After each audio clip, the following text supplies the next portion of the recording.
In this episode, I sit down with Frankie Moreno, a musician, composer, and performer who has spent his entire life on stage. He isn't a manufactured star or an overnight sensation.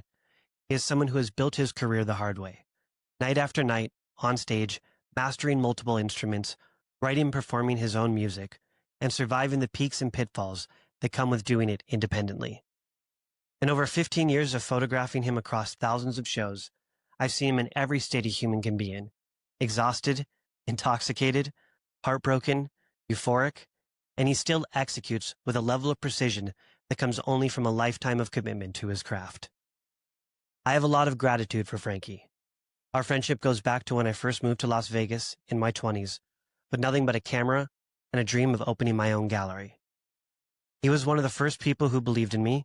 He made me his exclusive photographer for years, introduced me to the entertainment world, and played a direct role in helping me launch my career. His support, guidance, and friendship changed the trajectory of my life, and I've had a front row seat to the ups and downs of his. Frankie's story is a roller coaster. Early fame as a prodigy, to industry disappointment, reinvention, and ultimately, independence. He lived through the collapse of the traditional music industry, the death of CDs, the rise of streaming, the hollow promises of social media, and found a way to keep creating on his own terms. In this conversation, we go deep into what it actually costs to dedicate your life to a craft. The pressure, the loss, the reinvention, but also the joys that only come from doing what you were born to do. We talk about fame, burnout, and the truth that likes and views don't always translate to real connection or legacy. Because at the end of the day, Frankie never chased numbers. He chased moments. The kind that only happen in real rooms, with real people, when music is felt, not just heard. And that's what makes him rare. In a world obsessed with virality, he has remained devoted to something deeper, something real. So without further ado, here is my conversation with Frankie Moreno. It's a long story, man. It's a long story. We So- can condense. So I know you were on Star Search. I know you were early, That came later. I was 10 when I was on Star Search. but you were early on the piano at 4 years old? I mean, basically, the first memory I have is playing the piano. I know when I was 4 years old or something to that degree, there was maybe 5. There was a garage sale, and my mom's mom, my grandma, Hazel, had this old German upright piano that was smaller than a normal piano. Single string piano. Normally every note has 3 strings. This had 1 string. Cheap piece of firewood. And they were giving it away and or selling it at the garage sale. And then my brother came home, one of my older brothers, and he learned Star Wars at school, how to play Star Wars. Dun, dang, dun, dun, dun, dun. Yeah. And he played it, and I instantly could play it, right? And I remember it like it was yesterday. It's weird. I remember going well, it has more to it than that, because I'd heard the song, and I started adding the chords, and I never even touched a piano before, and I just kind of knew how to do it. So that was 4. So they wheeled it right back in the house. Well, we're not selling this. And then I think the next night or 2, I wouldn't leave. It was in the garage, and I'd play it. And they're let's put it in his room, and I just played it and played it and played it and played it and played it. I mean, just naturally picked it up. Yeah, I mean, nothing super great, but just I could hear something and kind of play it. Yeah. And then that developed over the next couple of years. Now that I understood the instrument, 4, 5, 6, for 3 years, I was messing with it. I mean, every day, all day. That's all I did. Just if someone was learning how to dribble a basketball or putt a 6-foot putt, if you do it over and over and over, eventually you're going to start sinking them pretty easily, right? Yeah. So I could understand it. So my dad would start bringing in records, listen, this is Jerry Lee Lewis, this is Ray Charles, and I would listen and try to play it. And I think by the time I was 7 years old, I was getting pretty good at it. I could hear anything and copy it. So my mom started buying Mozart cassettes and I'd listen to a whole Mozart concerto. I think I had like photographic memory at that age. I Okay. don't anymore, but You could just look at a I mean, page I and could still hear anything. Like you could play me anything, a soundtrack from a movie, and I'll play the whole thing top to bottom pretty close. yeah. But like I could hear a Mozart 45-minute piano concerto and copy it and then play it backwards and from the end to the front. I can't do that anymore, but at that age I could do it. And so at 7 they put me in piano lessons, and then it was like to learn how to read music so I didn't have any like barriers in life like with music, you know. Yeah. 7 years old, it was like smooth sailing. I knew exactly what I wanted to do. That Kind of wild. Yeah, it's super rare, you Yeah. know. And I mean, I know it's rare, and I even knew back then because of the, you know, all my friends and stuff like that. No one thought like that, but it wasn't like anything to me. It wasn't like a gift or a magical. It wasn't. It was just what I did. I Just mean, of born with course, it. it was a gift, but like it was like to me, it was just what I did, and like I loved it so much. You have these arcades in here. Like if you play that game, if we both sit down and we never played it, we're both gonna suck. But then I leave and I come back in 3 years, and you've been playing that game all day, every day. You're gonna kill me at it. Yeah, I'm gonna destroy you. So it's the same thing with the piano. Like all of a sudden, I just got like hyper focused on this thing. You know, Yeah. like to a fault, probably. You know, I mean, I didn't really do anything else. And I mean, was this all day, like 8 hours a day type shit, or were you doing anything else? No, Baseball, nothing else. just I played baseball, and I like baseball, and I like Magic, yeah. and I would mess with all that stuff. But one thing I will say that my parents did that was really cool was they made the piano like toy or dessert. Like if you eat all your dinner and play the piano, Okay. you can't touch that piano. You didn't eat your Brussels sprouts. You know what I mean? Like, so it made it like there's this thing over there that I want to play with. And so like, go do your lesson, go do your homework. Nobody wants to do that, you know? Fuck no. Like all this stuff with like, think about school and like if there was something that go do your English homework, and you're like, I don't want to do my English homework, but God, I really love the science thing we're learning about right now. If you're focused on something, you want to learn it. So I loved it, and like I wanted to mess with it, and I wanted to play with it, and I'd do my 1 hour a day of my lesson, but then I just wanted to play piano. Like I wanted to listen to stuff and like, what does Ray Charles do on this? How does he play that chord right there? Oh, it's this, you know? And your dad was a musician too. Yeah, I mean, he played guitar, so there was no one playing piano in the house. Okay. So he played guitar, and so he could show me like, but he didn't know how to translate that. It's kind of like different language. Yeah, it's We total. both know how to speak, but it's different language. So you can't show me what the word is because he doesn't know it on the piano. Right. So we bought this little, um, it looked like a keyboard, looked like a piano, like the black and white keys, and you put it on top of the keyboard. So there's the piano, and then it's like a little cardboard thing. And it looked just like the piano, but it said C, D, E. Yeah, it's like what we have for Alice. Yeah. Yeah, yeah. So he would go like, okay, well, here's an E chord is an E, a B, a G sharp, you know? So I go, oh, okay, it's that. There, found it, you know? Right. But I didn't really ever need that because I could hear it and play it. So the problem for me wasn't learning music. The problem was learning how to relate what I was playing to you. If you didn't know music, I knew what I was doing. Like this is music. That's what he's playing. But I had to learn, oh, that's a C diminished. So I can explain it to you so you could jam with me. Okay.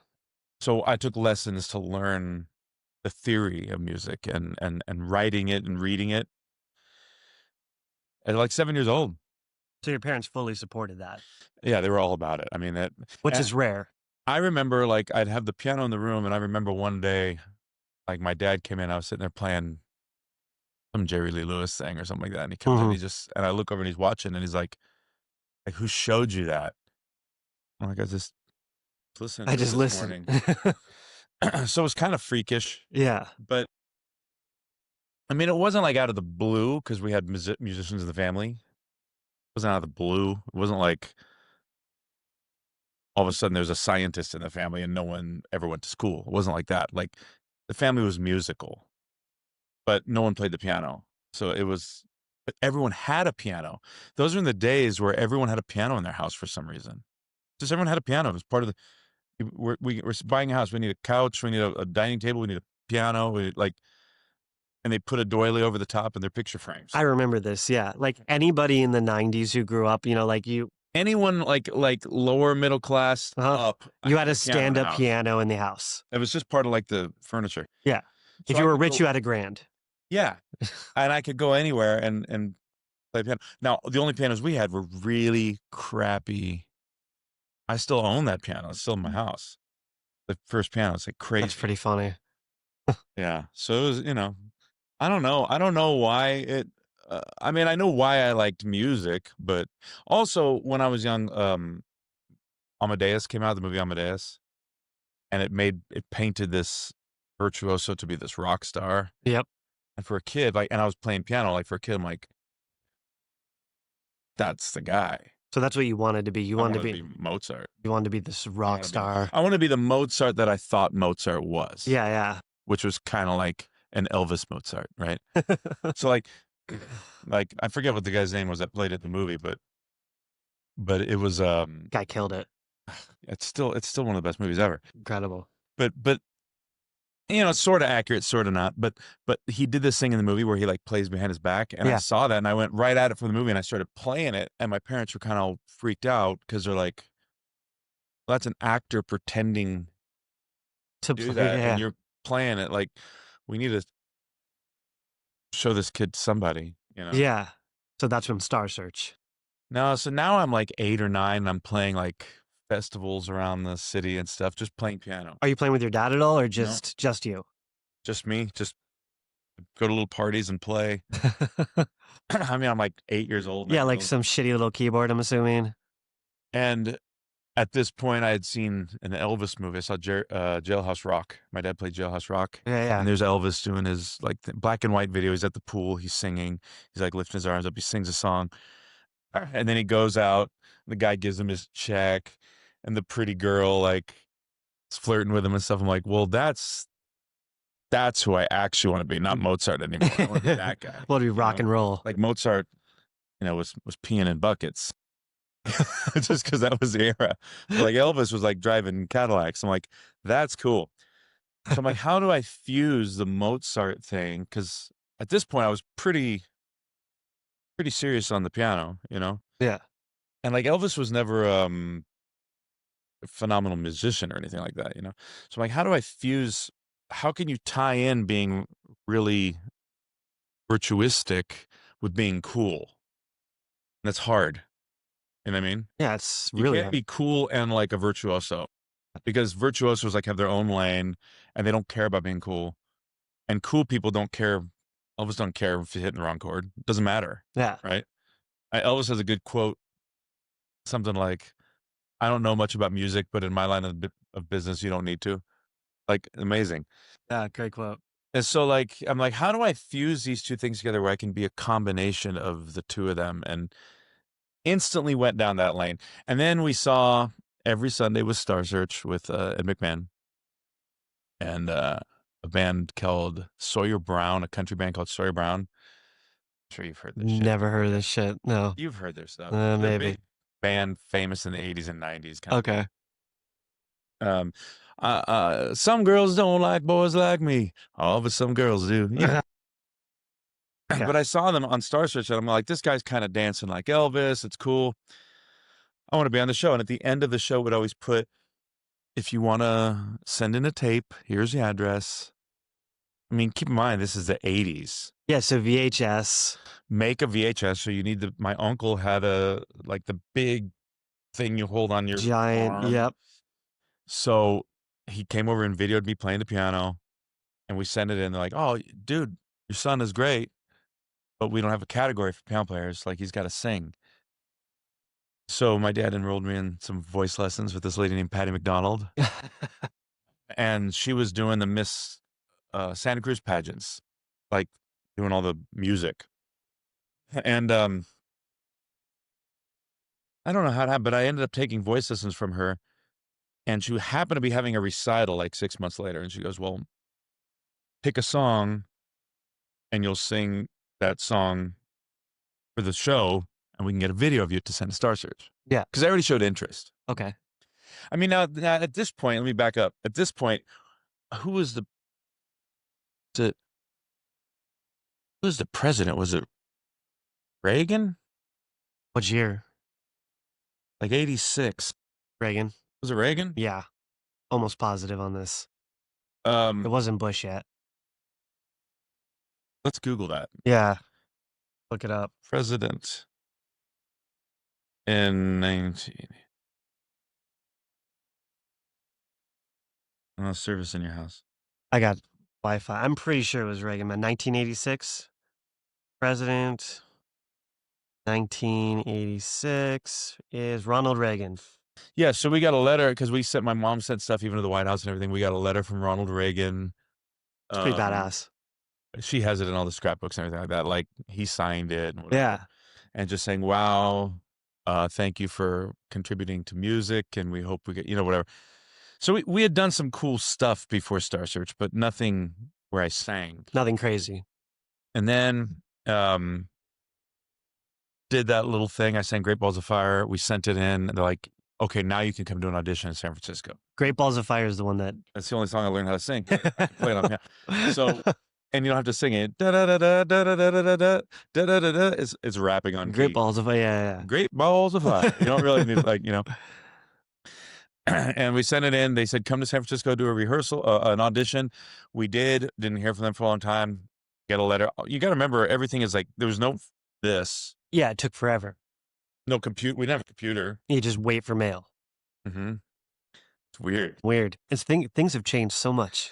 Yeah, it's weird to think about that because, like, I look back at it all like it was like, oh, we got a letter. No, it was like you had to wait, and a letter came in the mail, and you open it up, and like. But there was something to that, right? Like you could put it in a scrapbook. There was something cool to that. Everything we did, my mom meticulously saved. I got everything saved. Everything we've ever done is saved. There's something so cool about that. Yeah, it's pretty cool. Because now an email, like, and then you get a new phone, and all your emails get wiped. Like, I don't save any of that. Yeah, I mean, what do you do? Print a mail and put it on the wall? Mm-hmm.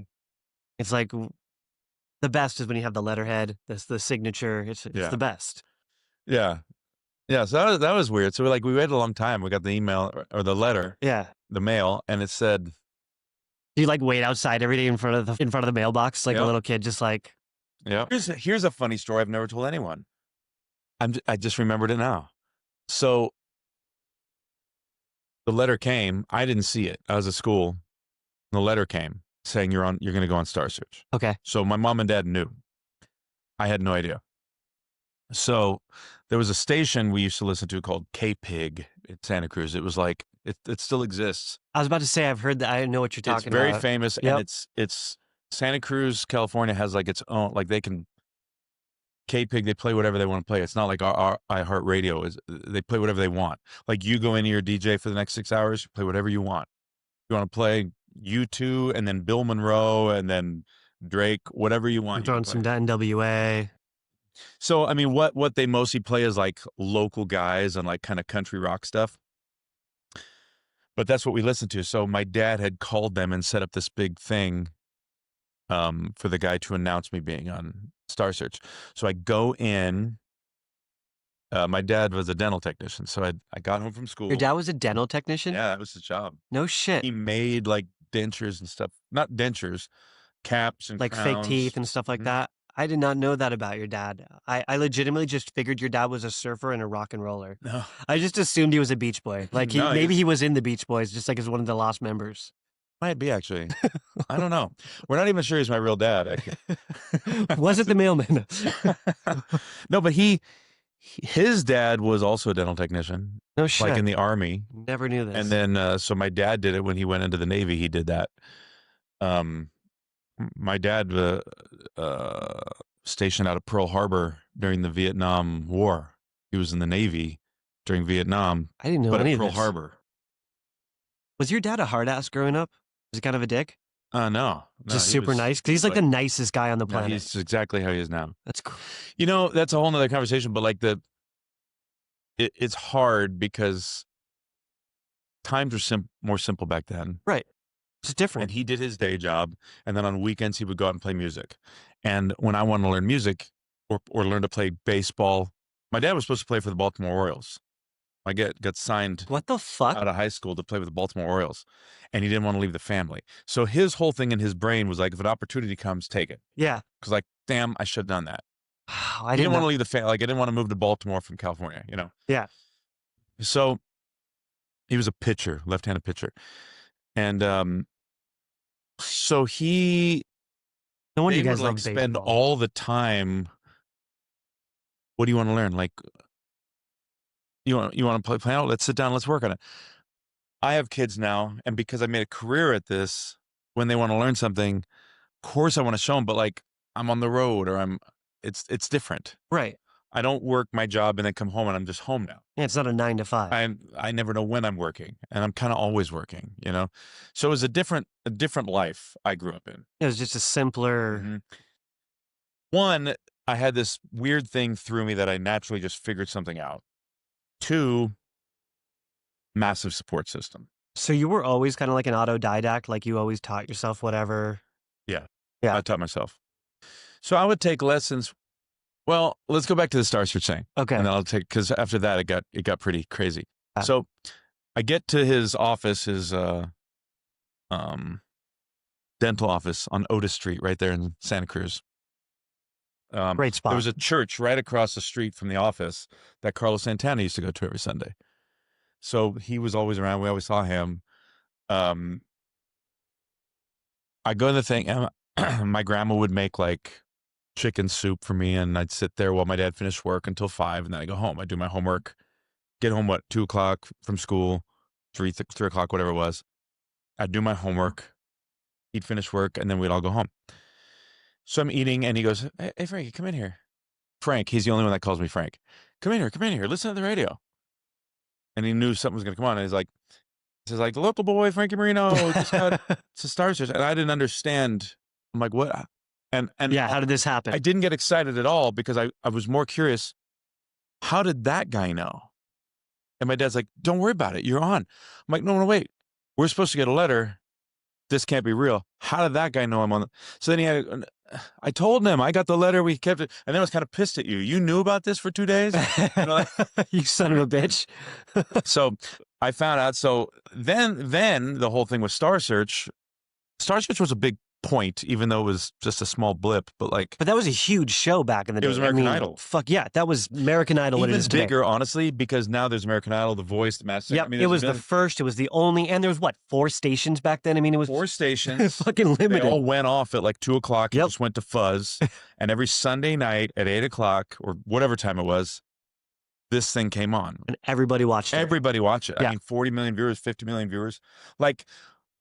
Insane. Yeah, Super Bowl kind of shit. So they're like, you're going to do this, and then you need to have 2 or 3 songs ready to go in case you win. I didn't know any of the songs. I knew Great Balls of Fire. I didn't know the words. So I learned Rock This Town by Stray Cats. Okay. What else did I learn? I think that was it. And we went to some dance instructor coach, a vocalist who was a performer in town who was going to help me with stage presence, how to stand. And she choreographed this whole thing. And it was really cool. But it was so, I would go home and practice, and my dad would be videoing me. He goes, you're being really weird. This doesn't look natural. I go, well, I'm trying to remember the moves. He goes, forget all that. Yeah. Just play the piano and sing. Okay, great. This is great. So we go on to do this. We fly out to Burbank, did this show. And then we find out I'm going to be singing live to canned pretend band behind me. They're pretending to play. They're pantomiming because it's TV. Oh, and the piano is all pre-recorded for you. And it's not even me. That's weird. So I'm like, what are you talking about? I play this. So they let me re-record the piano, so it's at least me. Yeah. But then I had to sing and pretend to play. And if you watch the video, it's on YouTube. My piano's there, and I have these fuzzy dice hanging from it, this electric keyboard. And the power cord is just wrapped around the stand. It's not even plugged in. And the first thing I do, I grab the mic, ba-da-da-pop, you shake my nerves. Knock my tooth. Shut the fuck up. Chip my tooth. Oh my God. So I'm stressed out.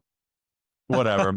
Didn't win, but maybe a week later, the phone rang, and like it has not stopped ringing since 1988.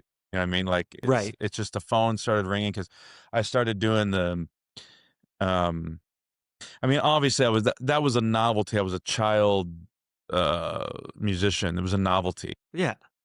So the novelty had to transform over into like an actual artist career. Yeah, it turned into a business. So like at maybe 12 and 13, I started really heavily writing music. So I wasn't singing someone else's songs. Okay. I just knew my whole mind. I was my own manager my whole life. Even my parents kind of managed me back then. I've had managers, whatever, but like I was always my own manager. Like I knew what's going to happen when I'm 15. Then when I'm 15, what's going to happen when I'm 20? Like if I don't start doing this, I need to write music. And so when I said I need to write music, I could easily write because I'm very well knowledgeable in music. Did you write any goals or like plans down? No, or all just in my head. Okay, so this was just lyrics lyrics you were writing down, but you weren't like 10 years from now, No, this is where I'm I going to was be. doing that all in my head. I was doing Okay. I was making like 5-year plans. Okay. Like at 10 years old. No, that's crazy. Yeah. Like, what do I want to do at 15? What do I want to do at 20 when I'm 15? You know, what do I want to do? What do I want to be when I'm 40? Like, what do I want to be? And what's kind of badass is I'm exactly what I wanted to be, which is interesting because like everyone always goes, oh, why aren't you bigger? I've read so many books on Mozart and so many books on Elvis and all those guys. Right. But Elvis and Mozart are those are the two people that I'd say if two musicians had a musical baby, that I would want to be that baby, right? And like with Elvis, he was miserable because Yeah. the fame was so heavy. Beyond miserable. Mozart wasn't really that famous until after he died. So I always liked that. I was like, wouldn't it be kind of awesome to be popular and cool, but I want to be able to leave my house. Of course, I'd like the big Graceland and all that. Sure. Like Mozart didn't have that. But that means you don't leave the house and people bug you all the time. And like, I don't want that. So I knew going in, I wanted to get as famous as I could be. Not famous is a stupid word. As known for what I can do as I can be without being bothered. If that makes sense. No, it makes perfect sense. But that you can't just look, that was my 40-year plan. So you can't just go, I want that. Well, how do you get there? But how at 10 years old did you realize, that how you at didn't 10 years old could I play Mozart? I don't know. But it's like at 10 years old, if you noticed, any fucking 10-year-old is going to say, I want to be famous. No, and I remember sitting on I remember vividly sitting, I was on all the Little League teams. You know, Yeah. all my buddies were sitting there, and actually I had a friend who was Al Pacino's nephew, the actor. No joke. Yesterday I had Al Pacino's daughter on. Really? Yeah, literally. That's Julie crazy. Pacino. That's so crazy. funny. What are the odds? His nephew was one of my best friends growing up. What are the odds? That's so crazy. funny. That's literally, crazy. Julie will be out here like in a couple of weeks to screen her movie. So That's crazy. we'll have to make the intro, and Yeah, heck yeah. that's funny. But I remember he leans over to me and he goes, think about it. He goes, you're 11 years old and you know exactly what you want to be. He was like pretty smart little kid. Yeah. He's like, none of these guys do. So, you know, that's pretty weird. It's weird, bro. But I knew it was weird, and I thought it was cool that he recognized it too, because no one ever talked about that. Yeah, because nobody knows. Everyone No says, one like, I knows want to be a fireman or a police officer. Spider-Man. Yeah, doctor, but no one actually does. Or they want to be a rock star or a sports hero. Sure. But what does it take to become a sports hero? I mean, like, think of all the little leagues. It's How many become Babe Ruth?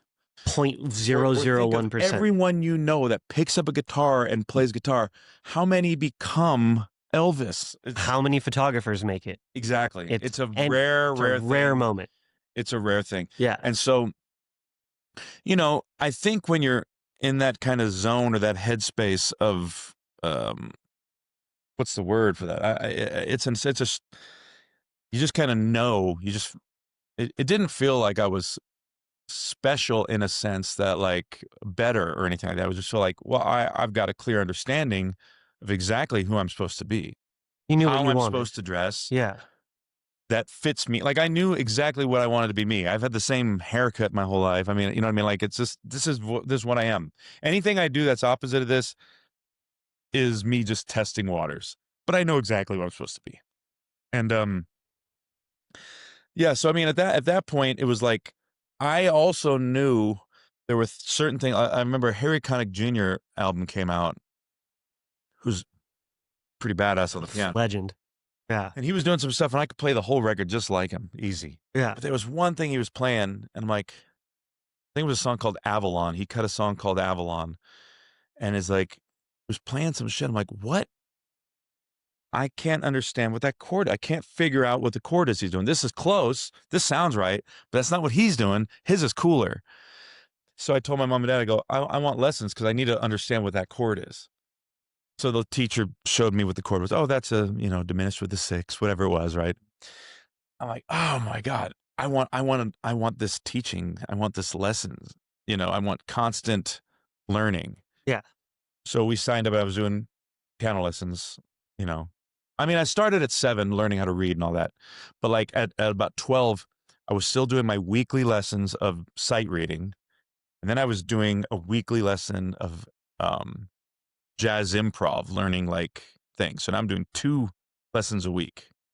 I was also doing baseball after school. Yeah.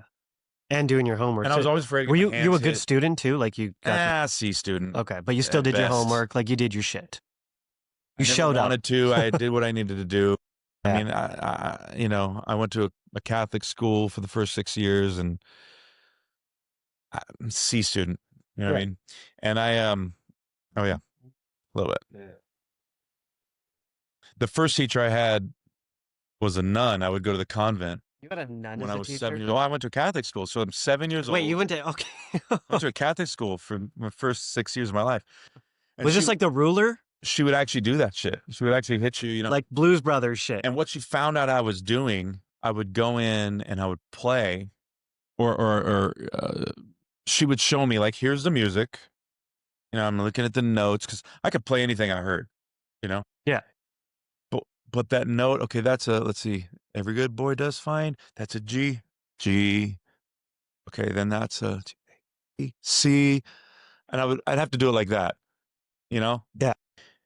I go, okay, I'll work on that this week, Sister Rose. I'll work on that, And she goes, okay, see you next week and try to get on. I go, can you play it for me once so I can hear it? And she'd play it.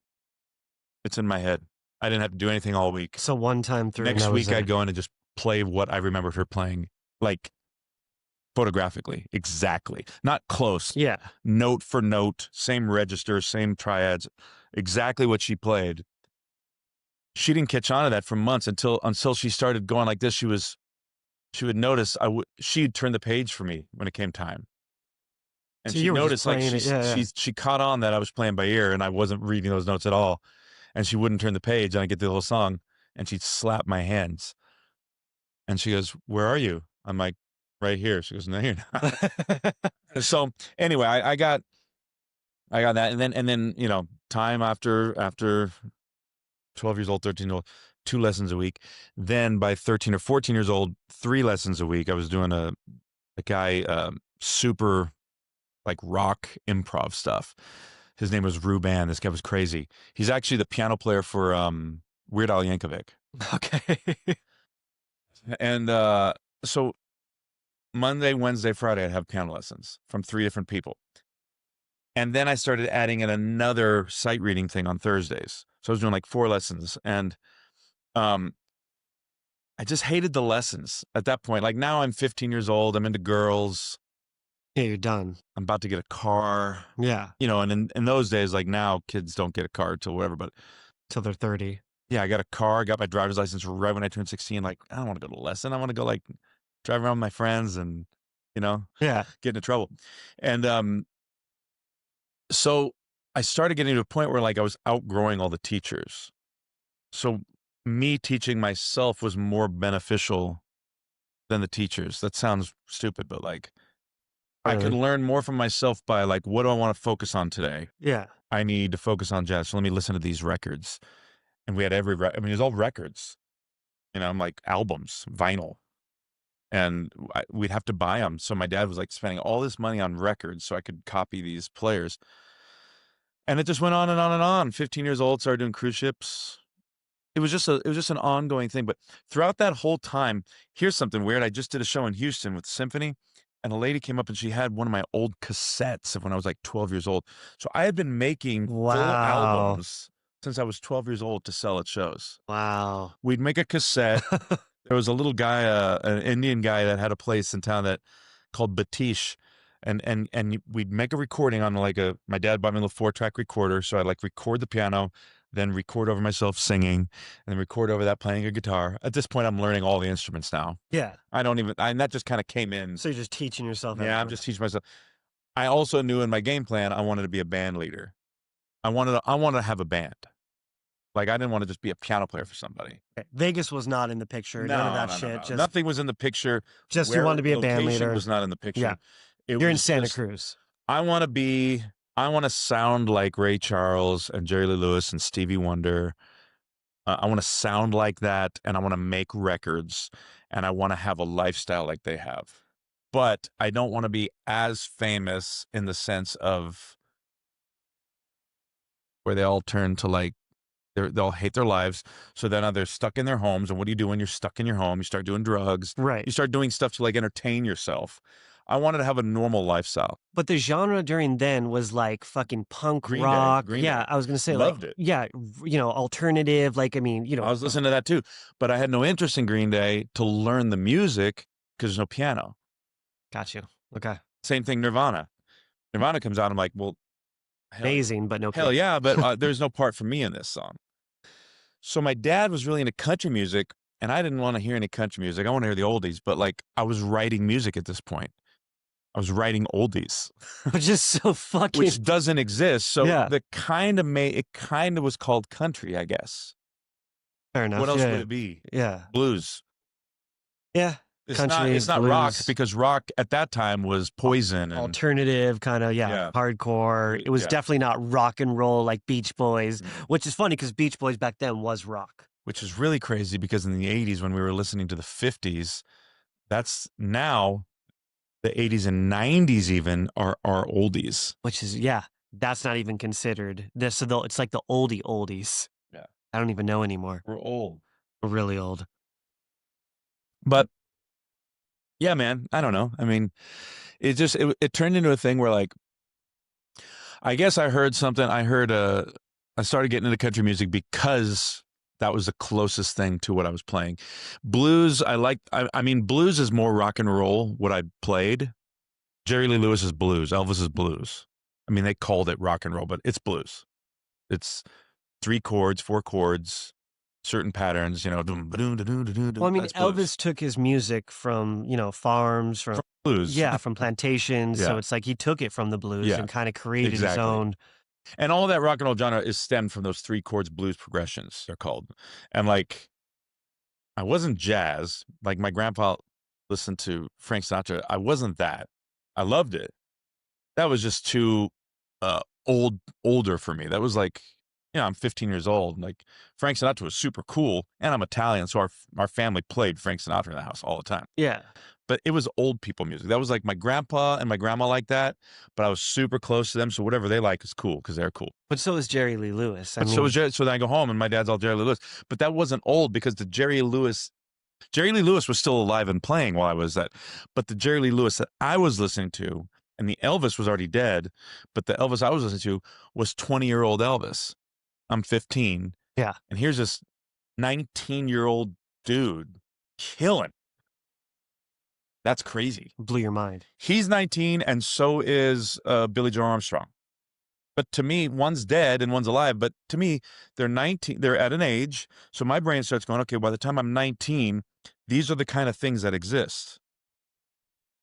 Okay, well, I can't be Elvis. He already done that. I can't be Billy Joe Armstrong. He already did that. How do I find a mesh in between that? At this time, I'm still really, really, really heavily good on the piano and trained. Yeah. So out comes the Police, which is virtuistic. I mean, Sting is a virtuoso. You know what I mean? And his whole thing was, how do I turn virtuoso music into pop? And I mean, the Police started pretty simple with their ska stuff, but if you listen to Sting, it's crazy. He's Police crazy. is ska? Police is ska. I never really thought of it. And all that. Yeah. Yeah. I mean, it's pop. It's pop. Yeah. But they mix in the reggae and all that. You know what I mean? Well, I mean, they're instrumentally so talented. Every little thing she does is magic. Yeah. And I'm like, listen to that. I'm going, okay, cool. So I can be prolific on an instrument, still be cool like an Elvis, but kind of be under the radar like a Mozart. That's what I want to be. So when the Police came, I bought everything they put out. And that's the time, remember, was it Columbia Records? You used to sign a little check mark. You get like a little magazine and you put a little check mark. Totally, And they dude. would send CDs to your house and you wait like 2 weeks and you get like 20 CDs. That was the shit. I remember that. Yeah. So you go buy CD towers. See, here's the problem with everything with music now. Yeah. The music industry's dead. It's not dead in the sense that we can't play music and can't navigate new ways, but what we know of the music industry is dead. Anyone who's trying to like be a musician of what musicians were, good luck. And was that because of Napster? Napster started it. But the reason that happened, Sony came out with the CD. There was another company but Sony was the first one to release the compact disc. To digitize music. Where it was So analog. if I go into a recording studio and I record my song, yeah, and we spend our time, we get it perfect, and it's done. It's on tape. Now digital. but back then analog. Either way, it Yeah. was on some form of a master copy. That's the master, right? Yeah, like the film negative. So then they take that master and they put it here and they go plup, plup, plup, plup, plup, plup, plup, make a bunch of vinyls. That's how it used to be, vinyls, right? Mhm. Now, when you listen to a vinyl 100 times, it gets shittier and shittier and shittier and warbly and wobbly and dusty and scratchy until you have to buy a new one. You can't listen to it forever. You know what I mean? I didn't know that. They will eventually not work. Okay. I mean, they'll to a good quality. Right. And then they came out with the cassette tape, which lasts a little bit longer, they said. So everyone was dumping their vinyls on the cassette to store in case the vinyl is burnt up or whatever, right? Yeah. CD is now invented. Oh my goodness. Listen to that. There's the guitar on that side right there. You could hear everything. Changes everything. Because the CD is an exact dupe of the master. So now once I have the CD, I could burn you a CD. Right, you have a And then you could burn digital. CD. And we could do that a million times and it never suffers quality. Unless you're going down to MP3 and squashing it and stuff. But digital to digital does not lose quality. Okay. So now everyone owns the master. That's bad. Yeah. They didn't foresee that. Like the vinyl, all these things, like it's marketing to sell. The only reason we have a Tower Records, the only reason we categorize music, when Mozart was out, I'm skipping all over the place. When Mozart was out, he wrote a Turkish waltz and an opera and a sonata. You know what I mean? And you know what I mean? It's just music. We call that classical now. It's just music. But it was just music. It was just pop. There's no genre, Popular. just music. It's popular. It's the popular music. No genre. Yeah. And then, Beethoven comes, he starts doing and twisting it, and then Chopin, and they start twisting. And it works its way into the parlors, into like bars and salons where like Chopin and those guys are playing like in these things called parlors, which is basically like a bar, right? Where Mozart was playing for kings. Before Mozart was Bach, who played for the church. Then Mozart would play, like kings would hire him. That's the only way you get work. King commissions an opera, and you write opera. Otherwise, why would you write it? Yeah. You're not going to get in the opera house unless the king commissions it. So you're writing for the king. Then Beethoven comes along. He's like, I'm going to throw concerts in my house. Screw you guys, And he starts throwing concerts in his house, lying about his age, saying he's like the son of a prince to get people to come. He's the first, like, build the rock star mentality. Yeah, genius. Smoke and mirrors. Yeah. Not necessarily flat out lies, but twist in it a little bit, Yeah. And then once people saw that people would pay to go to Beethoven's house to watch him play, like, then they go, well, let's go rent out this parlor, this salon, and they'll pay us. And that turned into all the way into like ragtime, you know what I mean? Like Scott Joplin and those guys. Like now and that turns into the blues and the everything in time, where we could invite 20 people over here and say, give us $50 and play a song. You know what I mean? Right. That's still no category in music until until Thomas Edison invents the recording machine, where now I can record that. You want to see Mozart? You got to see Mozart. That's the end of it. He lives in Austria, and you live in Italy. You got to wait till he comes to town. Yeah. There's no way to hear it. Maybe sometimes people would like make copies of the charts and whatever, but like very rare. You want to hear Mozart? You got to see Mozart. Yeah. He invents the recording machine, he called it, whatever, right? Where someone now can record. I could play a song and put it on this vinyl, and you can take it home and listen to it now whenever you want. You can hear Beethoven whenever you want now, right? Amazing. Yeah, game changing for everybody. Also bad. Not bad for music listeners, and not necessarily bad for musicians, but bad in the sense of where that is going to clearly lead. Right. To now, where no musician can make money. But this was inevitable. Inevitable. So he invents that. They get worse with time. Okay, now we're going to have stores that sell these things. How do you get a record? Well, we have to put them in stores. Well, once you put them in a store, this is the frozen foods aisle. This is the vegetable aisle, right? Yeah. What do you want to call this style of music? We'll call it rockabilly. Yeah, neo rock or some shit. Yeah. It didn't even get that crazy. It was just country, rockabilly, jazz, and then they took 400 years of music and go, we'll call that classical. It's so different. It's just so simple. If I play you a Mozart Turkish waltz and then like Chopin fantasy thing, they are not the same thing. It's classical. Whatever. So, then our age group, we started going to Tower Records or wherever, you wait for the record to come out. Amazing. You're buying the records. People start charting, and that's how people get super famous. Best experience ever, by the way, going to a Tower Records. Waiting for, you find out that so-and-so's got a new album coming out, and you go wait in line. Bro, at a mall in Sam Goody, just wait outside of Sam Goody for 4 hours to just get a record, and you might not even get it because they'll sell out. And then you could go in and listen to it a little bit. It's fucking best experience. And it was $20, and you'd save whatever money you had to go buy that record. So exciting. Amazing. Yeah. You gain full attention. It wasn't like you just sit there on your iPad while you listen to it. Right. You had your full attention in these places. The phone wasn't ringing in your pocket. Yeah, you were texting. No place else to be. And you would listen to a record. And then when you buy it, you take it home. And we used to get best stereo we could get. Remember? Oh, dude, you'd go you get so hard. 5-disc changer and I got these new speakers, a subwoofer. Everyone went so hard. And you would sit. I would sit and just listen to it, read the liner notes. Who's playing on this? Where was this written? The track art, everything. I loved it. It was so badass. It was a piece of art. I used to buy record albums just because of the art on the album cover. Like I would look at the album cover and be like, I don't know who the fuck Silverchairs is, but I love this album. It's just like the way we buy liquor now. Like there's. You look and go, you don't know what that is. No clue. But you go, oh, let's try it. And then you decide if you like it after you've already bought into the visual. The wine. I liked the bottle. Right. It looked like a nice bottle. I'll take it. Right. So some kid hears the CD. He goes, well, that's a master. I could upload this to my computer. Yeah. Now I have all these songs. And we have Columbia Records. I mean, we can digest hundreds and thousands of songs now.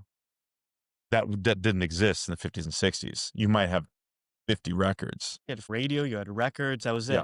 And people weren't wealthy, so you didn't have a lot of records. Right. So he puts everything up on this, like a playlist for himself, and he goes, I'm just going to give this away. I'll be cool. Brilliant. I mean, awful for musicians that work really hard and spend a lot of money to make that. Great for listeners. Amazing. Yeah. Like, if you're just a listener, if you don't play music and you just want to listen, if you're just an eater, and all of a sudden that restaurant, everything's for free. Yeah, all the music. You're going to go there for free. Fuck yeah. Of course you are. You're not going to go buy a hamburger that tastes just as good for $5. No, you're going to buy the free one. I'm going to go to Cut every night. Right. So, of course, all the musicians stand up against this. Yeah, Metallica, the lawsuits. Lars was like, so crazy. They pull it down. They go, no, you can't do this because legally, you can't just take I can't just take your things and I start making prints. But there's no one here to stop you. I can take a picture of that. You could make download prints and sell it. And until you find out, right? Well, I mean, we're digitizing. You could get it off my website. But You could once print you it, do find out, I have to stop. unless you're in like China. If you're in another country, I'm kind of in a shit situation. But yeah. But you know what I mean? Yep. It's illegal, but it happens. Right. It happens all the time. So they shut them down. And then what comes out after Napster? iTunes. LimeWire. Oh, Well, okay. no, yeah. all those. But Yeah. iTunes, the legalized version. The legalized version of Napster, where because there was no question it was going there. Let's capitalize. It has on to. Yeah. How do we capitalize on this? As soon as iTunes comes out, CD sales stop. Right. Start dropping. Those stores start going away. Little by little, not yet. Slow. Not hard. Yeah, it's like Very Blockbuster slow. with Netflix. It just very slow. Yep. I mean, that took decades. And then out comes the iPhones and the smartphones, iPods, all those things. Yeah, MP3 and players. Now you can download. Before you used to have your little music collection. Now you can have Michael Jackson's entire body of work for free on a hard drive. Take it for free. Yeah. And not only that, take every artist you ever heard of. The guy that's in China, you said, like, take his art for free. But it opened, in my opinion, so many listeners up to so many genres. Like, I had never heard rap prior to, honestly, Napster. I had never heard a fucking hip hop song in my life. The young guy in me is going like, oh my God, that's badass. Everyone needs to be jumped on that saddle because that's great. The old business guy in me is like, that's awful. I mean, you're killing an industry. Right. How am I going to make music if I can't survive? All the work that you do, can I have that for free? It's free now. Yeah. Right click and save and print it. Yeah. So it was So that was the thing. So all the record labels have collapsed. You know, there's no record labels now. No, I mean, there's a few, but that's a bad idea. Yeah. How does music even survive? They only will sign you as an artist if you have already built your career. They're happy to sign someone like me with an audience. Like, oh yeah, we'll just put our name on yours and you give us half. No thanks. Yeah, fuck you. And then people go, well, but don't you want to be on XX Records or whatever like that and be on TV? I'd rather not have someone tell me what songs to record, and I record whatever I want and I make 100%. Yeah, I'd rather someone not own me. Yeah, so it's a strange industry with that, and like it just turned into what it was, and my brain saw that all happening. Yeah. Did you see this at like a young age? I mean, I just watched it. I was growing up in the era. So you were on Napster. On record labels. I was on record labels and all that, and I was told by record labels, you can't do this song, you can't do that song. But I wrote that song. I was writing songs for famous people, but when I signed my own record deal, I couldn't use my own songs. I used these, and why? What the hell is that? So I'm writing songs for Joe Schmo, who's a big star. Yeah. And now I'm going to make my record. Oh, here's a song I wrote for myself. Oh, you can't do that. You have to use this song. Someone wrote this for you. Why would I use someone else's song? I want to sing my truth, you know? I want to sing my feelings and my thoughts. That's the point of singing for me. And then no one explained. And then I found out because they don't own the publishing on me. Yeah. They own the publishing on those songs. You know what I mean? Meaning, I write a song, you make a picture, and you give this to me, I'm a publisher or whatever, distributor, and I go, I'm the one that's going to pay you for all this, right? Yeah. So you're signed to me. You can't just go release these things on your own. You're going to first give them to me. So it's the same thing with a song. Like I had a publishing house that was housing my music, doing all the legalities. Every song needs to be copywritten, published, distributed. You know what I mean? There's a lot. Yeah. Everyone thinks someone writes a song, like the average bar singer writes a song, plays it in front of people, adds a whole bunch of screaming effect into their little video. They play a big show or a fair that there's already 1,000 people at. Video that, look how great I am. No one's actually buying that record. No one's doing anything. There's no money being distributed. The song's not even registered in a sense where it's getting flagged or charting or anything. So I wanted to be in the system. I could care less if 10 people were listening or 1 million people. I wanted 10 actual buyers instead of 1 million people who. Right. You know what I mean? So like, I signed with a publishing company and they were handling all that. And then when I first signed with a subsidiary of Warner Brothers Records, and they're like, you can't use this, can't use this. I found out it was publishing because they had Warner Publishing. And I was signed to a thing called Cal 4 Publishing. Okay. So like, they'd have to purchase my song from Cal 4 They'd have to pay rights, royalties. Mhm. I don't even get that. Cal 4 gets it, right? But then I'm going like, oh my God, everyone's just making all this money. And in the end of the day, I'm not singing a song that I even wrote. So I'm like, you know what? I don't want to do this. That's fucking wild. So I left. I started my own record label, 17 years old. Yeah. My own record label. I 18. I just moved to Nashville. I moved to Nashville at 18 after all this was going on, like the whole train we were talking about before. Yeah. Now I'm in Nashville and I'm a staff songwriter. Like I'm writing songs for TNN. There's a television channel called TNN that. How old are you? 18. Okay, 18. I'm playing on recording sessions with every artist, every country artist that was out in the 90s. Like I was playing piano on their sessions. Yeah. I was doing what you call session leader. So like someone would come in with a song and they would go like, look, I got this song here. Like, here's like, let me see here. I don't know what I'm going to play here. Yeah, yeah. That's a 6 minor. You know, screaming the balls is yelling 5. Just humming along, and I'll go to the 5, go to the 4. Da da da. That's a song idea. Okay. And I'd have to listen to that and put chords and write it out on the spot. Hand it to all the musicians. We have to knock out their song for them. So I was doing that every day. That's noon great. to 4 on the average. I was doing. But you're getting paid. Oh yeah, really good. Yeah. All of a sudden I'm making money. You know, I mean. Not crazy For 18? For an 18-year-old kid, right? I had my own house in Nashville. I was paying for my parents' stuff. Mm-hmm. I had no problem. Life's good. Life was good. Then I signed with this publishing company, so they were paying me like, I don't know, $3,000 a month just to write songs, to turn in. You got to turn in a song a month. I wrote a song every day. So I would be turning in 30 songs a month. And one of the boss guys goes, hey, just so you know, like, you're contracted for 1. Turn in 1, dude. Turn in 1. Like, that's awesome. You're writing 30, but you're giving us all this stuff that we're going to get a percentage on. Yeah. Turn in your quota. So I'm like, well, what do I do with them? He goes, just hold them. Yeah, yeah. And then other people start getting my ear, like, you should start your own publishing company and stuff. I'm like, what does that even mean? Sounds easy. No, it's not. You know what I mean? It's like, there's a lot to it. So it took me years. Started my own label, started my own publishing. So I owned everything I had. I left Warner. And now I'm 19 and 20 years old. Still playing with people, touring with people, doing the whole thing, but I have an infrastructure set up. Yeah. I have the castle that I had in my mind is all scaffolding right now. You know what I mean? Like, I see it. Yeah, you got the foundation. Now I need hits to fall into place with my label and my publishing, because I will get 100% of everything. Okay. I need hits. How do you get hits? Radio. How do you get on radio? Record labels. How do record labels get on the radio? They pay them a shit ton of money. Well, I own my own label. I don't have the money. And I don't have 20 people on my label. It's just me. Yeah. Okay, so radio's out of my question right now, out of my game. How else can I do this? And I see all this Napster and I see all this stuff. I've been making tapes and selling little CDs at shows forever.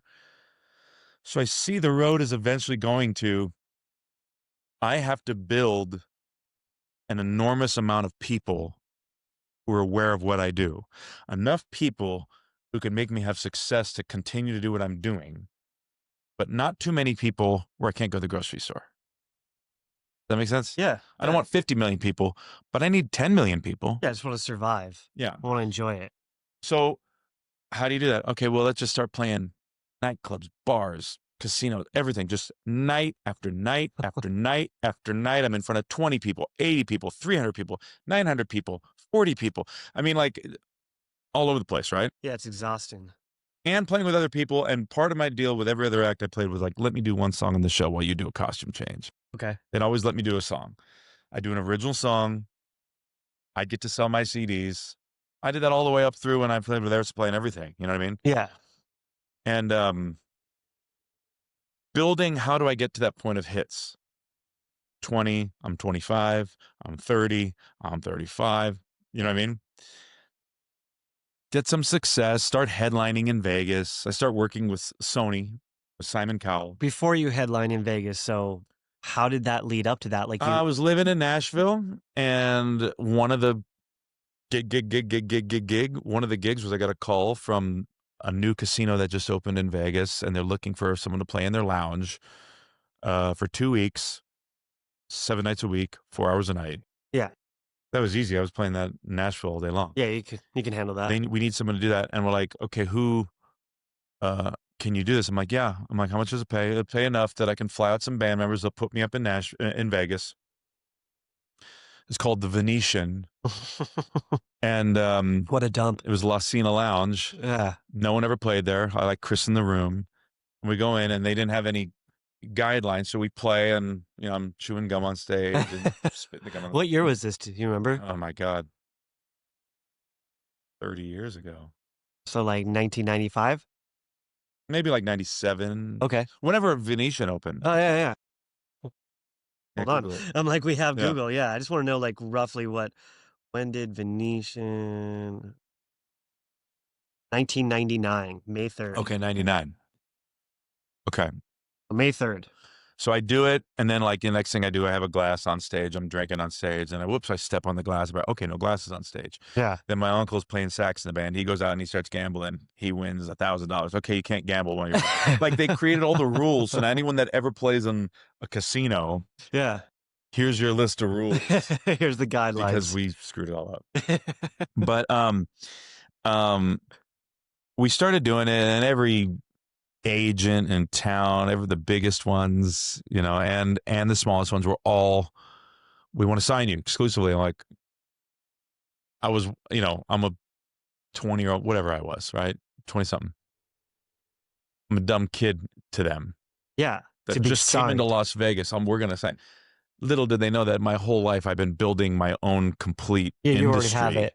My enterprises, you know what I mean? So like, sign exclusively with you. I avoided Warner Brothers Records and Sony Records. I weaseled through all that, navigating publishing companies and everything to own all my own stuff. Here you go. So you could put me in a casino? Yeah. No thanks. No, thank you. So it was a little hard to get started, but and they also said no original music. Oh, fuck that. And that's all I did. Yeah. Forever, since I was 12. Everything I ever played was my own music. Right. And your dream's not to do cover songs in a lounge. No, that not at all. Yeah. So I'm like, well, I want to play these lounges. They play pretty good money, but like, I want to do my original music. So I'm like, this is a John Mayer song, and I play it. And then at the end, we go around and go, did you like that new John Mayer one? And they go, yeah, we like that John Mayer one. Like, dude, it's not John Mayer. It's on my CD for $20. And we started building little by little. 100 people, 400 people, 1,000 people, 1,500 people. Yeah. We'd make like a CD every year for a while, 1,000. Sell them. Once it's out, we'd use all that money to make a new CD and start the next thing. And maybe we do 2,000 the next year, and then 5,000. And I remember when we released an album called Gift, that was the first one that we had started getting a lot of audience with. We made, I think, 20,000 copies of Gift. Okay. And that was like, to me, that was insane. Like, to an average musician, if you can sell 20,000 CDs, insane. And you're still at Venetian at the time? No, now I moved over to and then I started doing, it was the Aladdin, which is now the Planet Hollywood. But you're leveraging these lounges to be able to sell. To be in front of people. Yeah. And I'm still touring. When I say touring, I use that lightly. We're in a van playing South by Southwest in Austin. Okay. So this is before you play with Air Supply or any of these guys? Yeah. Okay. Yeah. Okay. Long before. So now we start selling these records. So now we can move 10 or 20,000 CDs a year, which, if you ask any musician friend of yours, still is insane. Yeah, it's a lot. It's insane. Yeah. At $20 a pop. That's how I was living. Plus the gigs was just cash. So I'm doing good. Then it turned into a thing where it was like, okay, how do we really I want hits. I want a hit song. Yeah. I want number one hit. You want to be on the radio. No, I ruled that out at 12 years old, knowing that in order to be on a radio, you had to go through the record label stuff. And I ruled that out. I'm not going to be on the radio. Okay. That's just never going to happen. So you just want to hit. Yeah, it's not never gonna happen. If I sign with a record label, I'd be on the radio. But so you've got the options of like Napster and things like that. Did you see it as an opportunity? Well, everything like all Yes. your artwork is your music is being digitized essentially. Did you see it as an opportunity to democratize your art and get it out there without Yeah. a record label? But not through Napster. I didn't want to go. I wanted to create my own. Right. I wanted my own iTunes. Okay. At, Your own at 20 years platform. old. No, it's fucking crazy. At 20 years old, I go, I need my own platform. And a big goal for me my whole life was like, I want all the genres. I want a music. Elvis is a good example of this. Elvis did so many weird movies and stuff like that. So much shit. That you can have like, but you could put on like Elvis bossa nova music. Yeah, yeah. And you could put on Elvis Christmas. rockabilly. Yeah, yeah, everything. Christmas time, put on Elvis. Hey, we're having a steak dinner. Let's put on It's Now or Never. Like, you know what I mean? Huh? I'm like, I want to take that a step further and have like, I want music that could be played in Italian restaurants that you might not even know it's me. I want blues songs for when you're shooting pool at the pool hall. I want jazz for when you're eating steak somewhere. I want to have music of mine that can be played in every aspect of everything. If you go to a baseball game and it's like, We Will Rock You, I want those kind of songs too, right? Yeah. So I was building genres blurring for my whole life. I never thought in terms of a brand of a style of music. The brand was me selling the music. That's the brand. Yeah, the brand is The you. brand was not the music. Yeah. Britney Spears' brand is her music and all that, right? Elvis's brand is not his music. It's Elvis. Elvis is Elvis. If I ask you what your favorite Elvis song is, and I ask the next guy what their favorite Elvis song is, everyone will probably pick a different song. Right. There's no He's like, not branded to a song. yeah. Is it Suspicious Minds? Is it Teddy Bear? Right. Those are Jailhouse different Rock. artists. Yeah, it's Different like artists. everything. Yeah. So it's not branded to the music. It's the entity. And I wanted the entity of me to be like, I do kind of everything. Yeah. Plus, I just knew too much about the music to just go like, I'm going to play this. You didn't want to limit yourself to a genre. You were going to Or put to an yourself instrument. or to put yourself in a box. I don't want to go, I'm a piano player that plays jazz. I'm a piano player that plays music, all music. Which honestly is rare because you would think like most, they pick a niche and that's what they go with. Well, because usually if you're young and you sign to a record label, they will form you into that to put you on the radio so you understand what you're listening to. Like Bruno Mars is a great example of someone who navigated the system the way I did, but stayed on labels. Right. He's a talented dude that could do everything. He went into every genre. But like Michael Bublé Michael Bublé is Michael jazz. Bublé, and that's it. He's Frank Sinatra. Yep. Amazing also though. Incredible. But that's what his niche is. His niche is that. He can't do a funk song. You're not going to see Michael Bublé doing a reggae album anytime soon. Nor do you want to hear that. Personally, no. Bruno Mars, I'm curious to see what he's going to do next. Yeah, yeah. Maybe he'll do some weird jazz thing or a bluegrass thing. Who cares? Who cares? We like Bruno Mars. We like the, what I mean? the brand. Prince is the same. Or like Prince did whatever the hell he wanted. Prince was different than Bruno because Prince kind of left the labels and stuff. Prince did a little bit more like what I'm doing, just on a larger level. Yeah. But yeah, I guess if I was to compare myself with any formula of what an artist did, it would be what Prince did. I'm not saying I'm like Prince or anything like that. I'm just saying that blueprint. Right. I'm on that same blueprint. Of leaving the record labels and just not being part of a label, making whatever music I want, whenever I want. Changing your name. Playing different instruments. Yeah. Trying different genres. But the thing is, we started selling all those records, and then I started saying at the shows, like, we wrote this, instead of saying, this is a John Mayer song now, because I was lying. Right. I'd still lie, but make it a little bit more harder to research. We also didn't have these. Yeah, so there's no way to look into it. You can't find it. Yeah. How do you know that? Yeah. Because I'm in the business, bro. I'm hooked up. Yeah. You don't know. Now I hear people say stuff all the time. Oh, I have a top 10 record on Billboard. I'm subscribed to every charting system in the world. I could see whoever had a gold record since gold record started. I could. Yeah. No, you're not. We got AI. Like, Yeah, you just know. you're not. No, you're not. So, and the music, you know, it's funny too, because I love this AI stuff, by the way. Too. The answers for the music stuff is just not in there or not correct because it's all so hidden and secretive, how people get hits and stuff like that. Like, there's no secret the secret is you need enough people to buy it. Yeah, there's no secret to success. How do you get people to like your music? Well, for me, it was, well, if I want people, I need to show it to people. Yeah, you got to share it.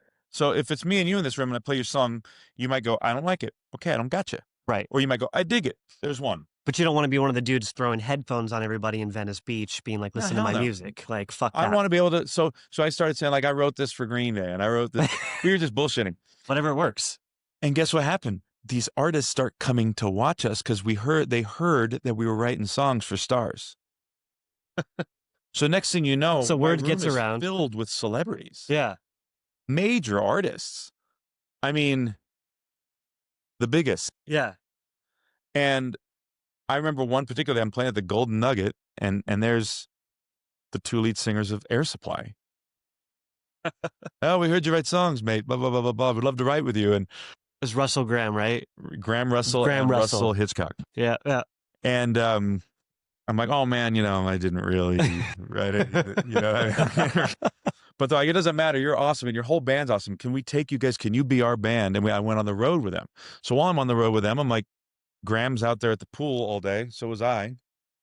He's sitting over there. I don't want to bother him. He's a star. Right. And he's sitting there with his notebook. Fucking legend. Songs. Yeah. I mean, All Out of Love, Lost in Love. I mean, if you leave me now. Crazy. and he's writing all these songs. And I'm sitting over here and I'm writing songs. So I walk over to him one day. I'm like totally nervous. I'm like, it's like a Dave Grohl Nirvana moment, right? Like, totally. Yeah. Like I'm your drummer. But totally. Check this out. Like I'm your apprentice, but man, I got an idea for you, Graham. And he goes, what do you mean, mate? He didn't say like, fuck you, Frankie. No, he was so cool. Graham's the coolest guy I've ever met. I met a few times. I learned so much from Graham Russell, like how to be a rock star, but like not be an asshole. He's a real rock star. And he's the nicest guy you'd ever meet. And he's just smart. You'd never know he was in Air Supply. He's a smart guy. Yeah, yeah. And so he's like, what do you got? And I go, well, I had this idea. Like, you guys haven't, I did all my research on him from whatever I could, You guys haven't released a song in years that has charted. Now, I have not charted or anything yet. So I'm acting like I know the business. I know the one missing link I have is to chart. You need a hit. Charting means enough people buy it at the same time. So here's a simple explanation. A gold record is, or let's say a platinum record, is 1 million people. 1 million people have to buy this album. 1 million people, right? And they have to buy it, not stream it. Buy it. Yep. Now it's different. You can stream 1 million streams is like one sale, whatever it is. You know what I mean? Like there's all this. Right. But let's just go back to basics. No algorithm, just 1 million. People. Now I could have gone in and bought 100 of these myself, which is like the Shania Twain method with Mutt Lange bought 1 million records. So she came out of the gates before he was in the stores with 1 million selling record. Respect. Which what does it do when you go like, this girl's got 1 million selling record, you go buy the record. Yeah. And guess what? Fucking awesome. She is she's a talent, man. So it was a great marketing tool to go like, make you aware of me. Anyway, 1 million sales is a gold record. Now that could be in 1960, Elvis puts out this record. And now today, the 1 million sale comes in, gold record for that record. There's no time limit. Okay. To chart, I release a single or an album. And how many people, Billboard is a week, iTunes is a day. How many people buy this at the same time? So you need like 250,000 sales to hit the top 10, right? Mm-hmm. 250,000 people, like on iTunes, need to buy it in the same hour. So it has to be instant. Immediate. Yeah. To chart. I could sell 250,000 copies over 5 years and it doesn't chart. Okay. Bruce Springsteen? Charts. Never had a #1 single. No shit. Bruce Springsteen. They all don't go and buy it at the exact same time. Okay. But so over the course of his career, yeah, he's made plenty gold records and gigantic hits. Oh, but no #1s. Elvis sold out fucking stadiums. Elvis Presley apparently sold like 1 billion records. Has only 18 #1 singles. So it's all of it's, debatable, whatever. Right. But with charting, so I wanted to chart. I wanted to know that enough people were interested that I could get them to buy something immediately. And so this is where you're going to. So I go to Graham Russell and I go like, maybe this is my way to get song on the charts. You think if he sings it, you can get your music? He sings it, I can get my music. And does it even show that it's written by you on the chart, or it's just going to show it? Nobody cares. But at least you No, but in the music industry now, I become flagged. I'm a hit writer now. Got it. Okay. So this does something for your career. The industry is this weird. Yeah, inside nobody understands it. Not even the people running it, honestly. And it changes every 6 months. Well, I feel like it's this big moving box, almost like the government, essentially, because it's grown so much from this niche, small, I mean, from the hip hop industry to what it is today. It's like, well, it started from nothing. Every industry. So like Colonel Tom Parker managed Elvis, and I've, Loanne, we were all friends with My Loanne. first collector of my art. Yeah. Yeah. Loanne, I had lunch with her for 10 years every Wednesday. Yeah.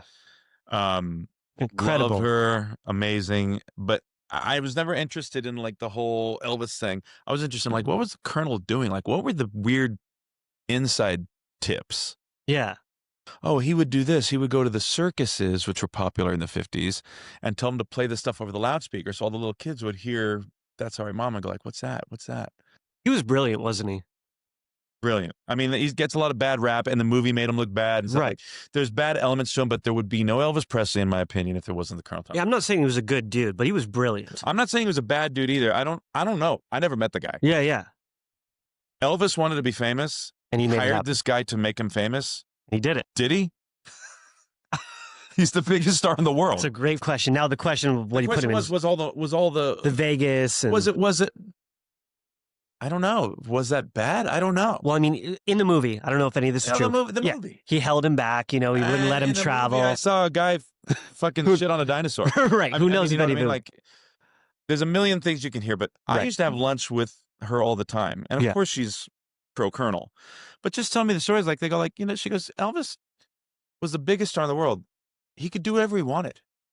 If he didn't want to do something, he wouldn't do it. Yeah. So everyone says like, oh, he made him do this. No one made Elvis do anything. Elvis didn't want to do anything.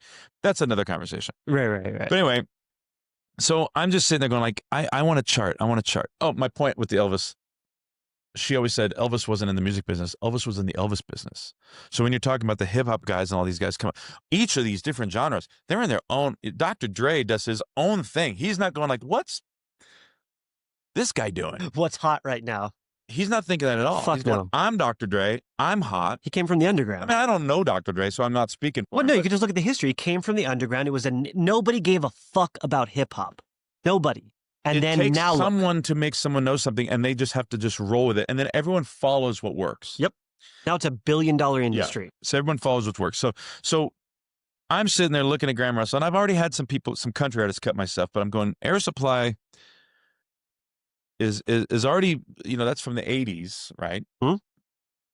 But here I am in Tokyo playing a 75,000 seat arena with them. Yeah, which is insane. These guys are huge. Why aren't they selling a brand new single? So I had this idea for the song called Dance With Me. Dance with me, baby, put your arms around me. And I was writing it kind of modern of the day, but melodically like Air Supply would do. Even where Russell does his part, Graham does his part. Mm-hmm. And I showed him the idea, and he loved it, and we sat down and we wrote it. You write out all the instruments and everything. Everything. I hear the whole song in my head when I write. It's insane, right? I mean, when I'm writing a song, I'm hearing every part that's going to be on the record. So when I record it, it's just trying to capture what I'm hearing. I'm not going like, I don't go, oh, let me try this snare drum. Should this be a guitar? It's already done. And you can hear it and you can just write it well, out. now I got to get that. There's a fiddle line. I don't play fiddle, but I got to get someone over here to play fiddle because that's in the song. You know what I mean? So it's crazy. I was sitting there with him and we wrote it, and then he loved it, and we started playing it in the show, and the people were going crazy. Yeah. So you just know we got a hit here if this works. So we tested on the audience. Test it out. Yeah. And now we're in front of 70,000 people, 40,000 people, 60,000 people, pretty consistently. You know what I mean? Yeah. And what a way to test the song. What a way for me to also have a little showcased moment. Well, and also like it's a new song, so people don't go apeshit over new songs unless it's good. Unless it's a hit. Right, because nobody knows the words. Like, oh my God. I know the words, I can sing it. The other but one, they get up and they go to the bathroom. Exactly. Oh, fuck, it's his new album. Oh, and one lesson for all songwriters out there, never introduce you're about to sing a song they've never heard. Nobody cares. Everybody walks away. Just sing the song. Just sing it. But so then we start writing more and more and more. Now we have a whole album's worth. We make an album. It comes out, and guess what? Their first Billboard top 10 album in 20 years. Oh, fuck. And you wrote this. Yeah, and this is at a time when they paid a lot of money for this stuff. Yeah. So like all of a sudden, I'm buying boats and put in a swimming pool, and So you're married at this time? I'm married. Then we need to go back a little bit. When I moved to Nashville, I was dating Becky. Okay. We moved in together, lived together forever. So you moved to Vegas with Becky. Moved to Vegas with We need to go back. from the Venetian hire me. I saw an opportunity in Vegas. Yeah. Because I could see I'm the only guy doing original music. Okay. I could see no one out here is going to be a competition to me, because it's not like who sings Maroon 5 better. I don't sing Maroon 5. Yeah, you're not doing cover songs. You're I doing sing your Frankie original. Moreno. Right. So you want to sing a Frankie Moreno song? I'll do it better because I'm Frankie Moreno. You know what I'm saying? Right.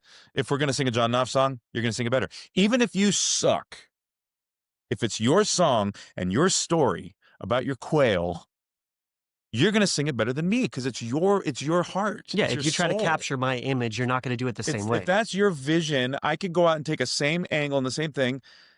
If I'm trying to capture you, so if we're both taking our same picture of the Right. same place, we're both writing a song about a quail, we're going to have our own inputs and they're going to be great. If I'm trying to recreate your photo, it's not going to look like your photo. You're just not going to. I was coked out of my mind. I had just broken up with my girlfriend. Like, there's just no way you're going to recreate that. No, but like I could go to the same place, get the same framing. I'm not going to get the same lighting, the same street. It's not going to be the same. So yours is going to be better. Yep. So with my music, I was like, as long as I sing my own songs, no one will ever beat me in my own songs because no one has lived them like I have. It's your story. And they are my story. I'm not just writing bullshit. But My that's the songs thing are my about story. But that's the thing about music is you're telling your story through the music. Where it's like if you're just telling a happy song and just singing lyrics, you're telling your story, your journey. Yeah, and guess what? Sometimes sometimes we talked about that before. No one was that by happy shit, but sometimes I'm happy. Sometimes I'm in a great fucking mood and I want to write a happy song. But if I pour it into it, it might make you happy too if you're in a bad mood because you're like, this is real happiness. It's not me trying to be happy. Hey, everyone, get on your feet and clap your hands. Put a smile on your face. Mm-hmm. That's bullshit. Right. But if it's like, you know what? Life is good right now and enjoy the moment. Like, you know what? Here we are sitting here on a air hockey table, drinking wine and talking about our lives. Happy. But some of the best music comes from pain. Some of the best art comes from pain. The best art comes from pain. No question. Can't have happy songs. You have to inspire people and write happy stuff too. All your pictures can't be of car crashes. All my pictures are happy shit. I don't have any dark and shit. a lot of my music is, my best songs aren't necessarily sad. They're melancholy. I think some of your best work is the saddest shit ever. Well, like our biggest selling song ever is called The Good Old Days. It's not a sad song, but it's also not a happy song. It's a song that I make you reflect on your own life, and whatever your life is, happy or sad, you're reflecting on it. And that's a big thing to do to someone. But I wrote it in a way where I'm just sharing myself and going, you know what, you should do that too. Think about that. Looking back at the good old days, you know, It's one of your best. you Yeah. think you were back in the good old days. Don't you wish you knew you're in the good? Don't you wish you were, when you held that person for the last time and heard them laugh and gave them a hug, a grandmother, a wife, a dog, and you love that person and you didn't know it's the last time? Doesn't that fuck your brain? Dude, you have no idea how many tweets I've put out with the good old days in my mind. Yeah. I But- wish we knew it was the good old Yeah, days before they were gone. Exactly. But like, think of Riley, your dog, or my dog, Sansi. Like, if I knew this was the last minute, right? Right. Or my grandma, if I knew this was the last, or Loanne, I was supposed to go by Loanne's house and pick up a bottle of olive oil that day. Yeah. I postponed. I said, I'll come by later. I came an hour later. She didn't answer the door Fuck. because she didn't. Yeah. It kind of goes to like the whole saying of like, you're 10 years from now, you're going to wish you were where you are right at this very moment. But see, that, I think that's why that song resonated with me and why it resonated with my listeners, because everything we talked about up to this point has been about setting up what's coming. There's really no way to know, No. but you can navigate a path for yourself. You can look out your door and go, I'm going to go right, I'm going to go left, I'm going to go straight, whatever, right? Right.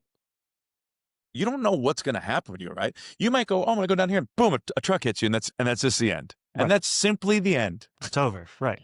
You don't know. So you just have a game plan, but you're always prepared. And, I also ride a motorcycle all the time. Yeah. And like I took all the motorcycle classes and stuff like that. And that's one thing, just always be prepared that everyone's going to kill you. Well, what I'm hearing from you is your philosophy is have zero expectations, but be prepared for anything. Completely moldable. Yeah. To the moment. So getting back to everything and how I ended up where I'm at with what I'm doing now is here's this music industry with all these, now these people are cutting my songs. Now I have some money to invest into myself. Wait, hold on. But you were with Air Supply. I'm with Air Supply. So you're making good money doing that. Now I you can tell cut them I have to leave. Guys, I'm going to do my own thing. Yep. I go back. I start doing my own thing back in the clubs and stuff. I'm going back and forth to Vegas, New York, Nashville. I'm going all. So you're still writing music in Nashville. Yeah, I'm living in Vegas now. And you're touring. I'm doing everything. Very small scale stuff. Fuck. Very minor league stuff, but so much of it. Did you have kids yet? I had 2 kids. So how is this fucking with you? I mean, you're not being able to raise your kids. You're not so around. Hyper focused. I mean, looking back, I was probably the worst father. You know what I mean? Like, I try to make up for it now, but that's what I was saying. Like with my dad, like it was a different time. You just weren't there. He came home from work and he helped me. I wasn't around. I was in Hong Kong. And okay, well, here's one thing that I didn't want to skip. So I'm playing with Air Supply. I come back into Vegas. I'm playing in the lounge on breaks when I'm not on the tour with Air Supply. Did like 90 countries with them. I went through like 3 passports. It's insane. It's unbelievable. Like the shit I saw was amazing. It's unreal. And anyway, I'm back and playing in the bar and tight band because we play so much, and we're the band that's on the road with Air Supply. So I mean, we're playing 10 hours a day together. Jeez. We're like the Beatles when they were doing the Hamburg stuff. Yeah, you guys are super tight. And in walks this dude. He's like, "Oh, dude, you're really cool. Play on my record." Blah blah blah blah blah. I'm like, "Oh, cool." Comes in a couple days in a row. He goes, "Here's my card. My name is Josh. Call me. Play on my record." I'm like, yeah. Man, I'm like, I got so many things going on right now. The idea of playing on your record sounds fuck you. Stupid. Yeah. I don't have time for this shit. So then Sony calls me again. I've already done the Sony thing, and like, we want you to play on this record. His name is Joshua Bell. He's so I start Googling this guy because I didn't know who he was. We just became friends. Yeah. Where'd you meet him? Why he came into the Golden Nugget and watched me play because he heard about me from some of the people in the Philharmonic. Because I was writing all these symphony charts for Air Supply. So I got teamed up. That's the genre thing. I was writing viola charts and bassoon charts and you're just all over the place. Yeah. I was doing everything. Yeah. I was doing everything because I wanted no questions. When we were in Vegas, somebody would come up and sing a song and I go, "What key?" And they didn't know what key. I did not want to be that person. Okay. I wanted 128 beats per minute. I wanted in the key of G. We're going to modulate to A. I wanted at this tempo. I wanted to feel like this. And this is how it goes. Here's the chords on guitar. Here's how you play drum. you can't mess up if you know what you're doing. Right. If it's micromanaging. So nobody really wants to play with me, I suppose. But so Sony calls me and they're like, "Hey, this is Sony Records. We want you to be on this Josh Bell album." Who's on the record? Paul McCartney, Sting, Josh Groban. Jesus. All these people that I'm talking about hitters. were the people who inspired what I did. Yeah. Are on this record. So is this like a game-changing moment for you? It's like this holy was the biggest moment of my career. Okay. I think it's bullshit. I hang up the phone like, ha ha ha. They keep calling back like, "No, we're serious." Did you really hang up the phone? Like 3 times. That's fucking amazing. Like, "Please don't hang up. Please." It was a guy named David Lai, still my buddy. Please don't hang up. So we want you to do a thing. So I wrote a song. It's called "Walk Away From Me." That I was going to do with Joshua Bell, and we're about to record it. I write it, got it all ready, got the violin parts. Yeah. And Paul McCartney has to postpone his part on the record. Like, "Oh, I can't do it right now because I'm on a tour. I'll record in January." Well, Joshua Bell's like, "That ain't going to happen. This has to be released in time for the Grammys." I'm like, "What are you talking about?" Paul McCartney. Sir Paul McCartney? But Josh is like the greatest musician I've ever met in my life. Josh is Josh is the epitome of everything music. Story about Josh. I saw him at your house play music, and remember when he broke the string and just... His bow went under the strings. I've never seen... I mean, his face, but it wasn't about the violin. It was about that he fucked up. Yeah, he does not like to mess He could up. give a fuck about that He stresses violin. out. Yeah, he could smash. It had nothing to do with the violin. Josh is one of my best friends in the world, and he's the greatest. He's not like an improviser like what I do, I guess. Yeah. But nobody plays music like Joshua Bell. No. No one ever. And I think like he has like a shit stigma because of the Subway video, which is such bullshit. Yeah, because, I mean that. But how cool is that at the same time to what that represents? but it wasn't even his idea. No. Like it wasn't even his idea. Yeah, he probably hates that whole thing. But like he hates it, but it's like it was actually a journalist's idea. It wasn't even his idea. Like when you look into it, like he was like, I don't know, but you know, how cool is that? it's awesome. How cool is that he's doing something? This guy. I don't even want to say the kind of figures he makes. It's insane. Probably a couple $100,000 just to play a fucking symphony. Yeah, and there he is in a Subway playing for free, and people just walking by. Here's 50 One cents. woman stops the entire time and realizes who he is. Yeah, it's an incredible video. But I've done a lot of stuff with him, and he's great. But so he's not. He doesn't think in terms of. I've got a funny story about Dave Matthews with him. I'll tell you in a second. But he doesn't think in terms of like, who cares if it's Paul McCartney? Like we're making a Joshua Bell record, right? Right. In my brain, it's Paul McCartney. I start going all the business ends into, Anyway, so I said, you know what? Well, if you're not going to have Paul, Beatles Rock Band just came out, and the new remix masters of all their singles just came out. The Beatles were hot again at this moment. This was. You're talking about like Rock Band 15 PlayStation, years right? ago. Like, yeah. That Rock Band. Yeah, it was huge. The Beatles thing just came out. Everyone's playing it. So Beatles were like all hot again. So I'm like, well, if Paul's not going to be on the record, why don't we do a Beatles song? And he's like, and he instantly goes, I've always wanted to do a weird take on Eleanor Rigby. So he comes to the house, we sit down, and we arrange this version of Eleanor Rigby. And is it similar kind of like to the Elvis arrangement, right? Elvis never sang it. It's Beatles. Oh, I'm sorry. I'm thinking of something else. Eleanor Rigby. It's something else. I don't know what it is. Okay. Anyway, yeah. Yeah. So he you'll have to edit that out so you don't look like a No, I dumbass. don't. But there was a song that you do that's identical to his like rhythm on one of your songs, and I can't think of it right now. I don't know. Anyway, I'll look it up. I don't know. Anyway, yeah. But so we go to New York, and for also we're at a place called Avatar Studios, which used to be a different studio. I can't remember the name of it right now. The Power Station or something. Beautiful studio. And classical you cut live. There's no like overdubbing. It's not like punch me in on that line. You have to play the whole song. I didn't know that. So we demoed for them. They never heard it. They all get around. All these people from Sony, just in suits, standing around, going, let's hear what you came up with. I'm nervous as hell. I'm not a classical musician. Bridge over troubled water. Sorry. Bridge. Thank you. Just okay. Anyway. Yeah. Oh, I got to show you a version we just did of that in Houston. Bridge over troubled water. Okay. We were just out there with the symphony, and we just did a killer version. Anyway. But we play it, and I'm like trembling, and they love it, and we record it, and then Sting comes in the next day, and Kristen Chenoweth the next day, Josh Groban, Chris Bodie, the trumpet player. It's fucking heavy hitters. And then you get into people that you might not even know, like Chris Steele and Edgar Meyer and Regina Spektor. Yeah, people who are like killer artists. But you'd never heard heard of Bruno Mars before. He was writing for everybody before he was putting the shit out. But a guy like Edgar Meyer is a bass player, like a Victor Wooten, that you wouldn't know unless you're in the music business. Fucking love Victor Wooten. Yeah. So we make this record, and they decide to put Eleanor Rigby out as a single. Now, this is all going on. I'm playing at the Golden Nugget, made this thing. I'm playing lounges in Vegas. Lounges. Yeah. Go back out with Airsupply. So you're going from arenas to fucking lounges, which must be just. But lounges are mine. The arenas, I'm just a piano. But does that fuck with you at all? For going from like 70,000 people to 100 people, you're going, fuck, this is a different energy now. It's way different energy. Not one's better than the other. Okay. I always wondered that. Not even a little bit. Yeah, I always wondered that. Like going from 70,000 people. Honestly, like a 3,000 seat room is like the perfect room. Okay. Big and loud, but I can still see everybody. What's it like to play for 70,000 people? It's just black.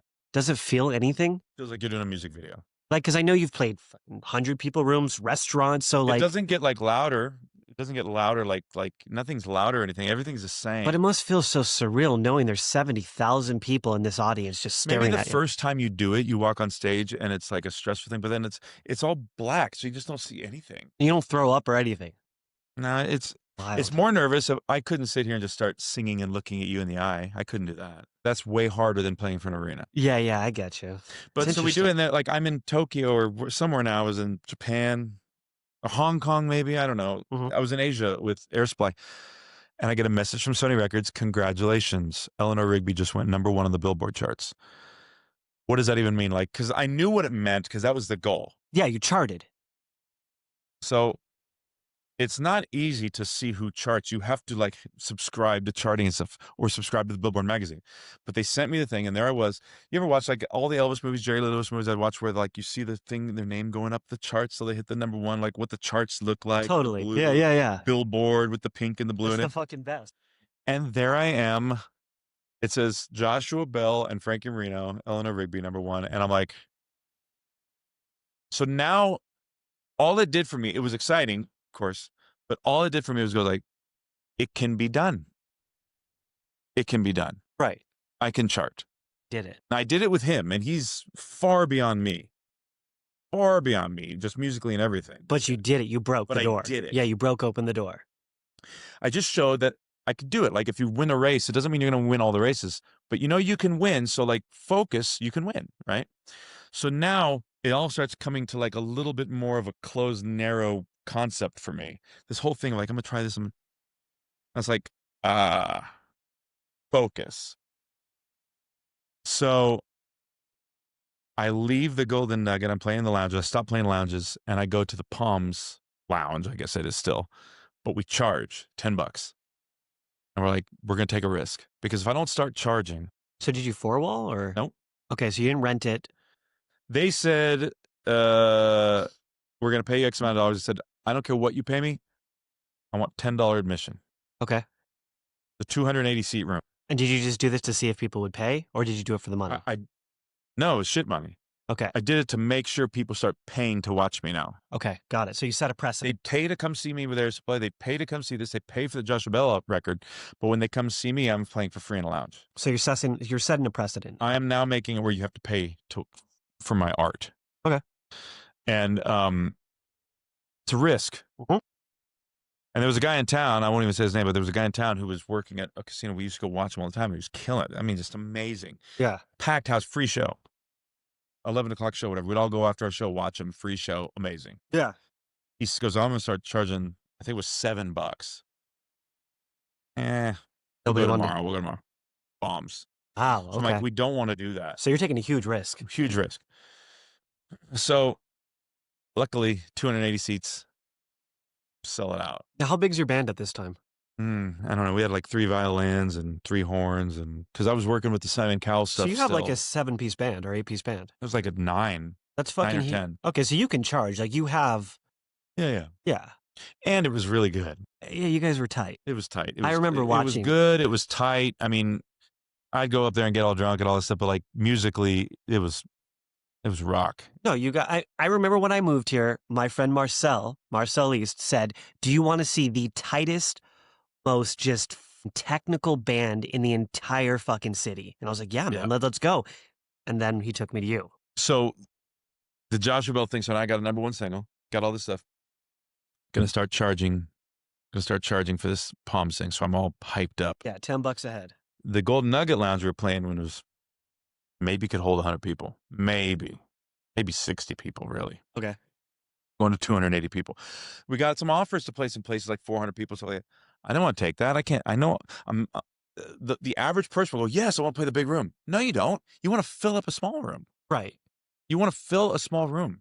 If you're going to have a party and want it to look like a rager and you've got only 10 people, just do it in this room. Yeah, it's the under promise, over deliver kind of shit. Let's not rent out Carnegie Hall. Let's make it look make it look packed. Yeah. You don't want to feel the energy. Yeah, you don't want half an empty room. Right. So anyway, we sell the first one out. Amazing. Coincidence. I don't know. Whatever. What are the odds? We had a lot of underground murmurs going on about our band. Was this when you were like actively DMing everybody too? Like you were such a fucking savage. Now I had a thing, and I would get posts from all the bands in town, like a copy and paste post. Yeah. Instantly delete it. Oh, come see me. My band, we're playing Saturday night, blah, blah. Instantly. Don't send me that bullshit. We're friends. We've had drinks together. Don't send me some copy and paste, right? Yeah. So it was very important to me to personally message, hi, Sandy. Hi, Johnny. Everybody. Hi, Tom. Blah, blah, blah. I'm playing at this place if you want to come watch me. Which was the most brilliant marketing. Sorry about it. It's $10, but Yeah. I'd love for you to come and support if you can. And then guess what they all do? When you start texting 200 people, they all start texting back. So now I'm spending a whole day going like this, like.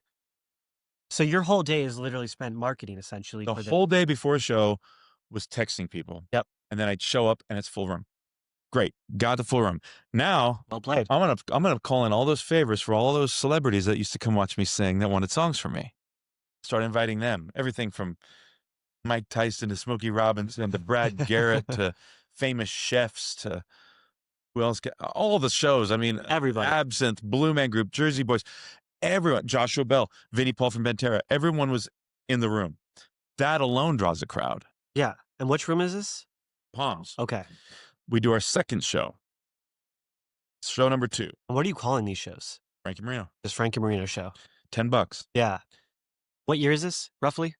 2011 or 12? I'm going to say like 2010, because 2011 you were at Strat. Okay, so then it's right around that. Yeah. So then I did 2 shows. Now I've got this thing with numbers. I'm weird with numbers. Every song I've ever recorded, you're all about numerology, the right? beats per minute add up to 7, 9, or 13. Yeah. You're psycho for numerology. Yeah. Yeah. And I don't really know anything about it. I've never read up on it. I'm just stuck with numbers in my life. Sanzi's birthday was 7, 11, 13. Yeah, you're like the most anti like crystal energy guy, but you're like numerology. Like I'm all in. And I'm not even in where like I believe anything. I know for me numbers have just always lined up, so I always just stick with it. Yeah, yeah. Maybe it's like wearing green socks when the Jets play. Whatever. It works, bro. We're in a simulation. So we're at 2 shows now. Okay. My birthday's February 7th. We done 2. That's February. I'm going to do 7 more.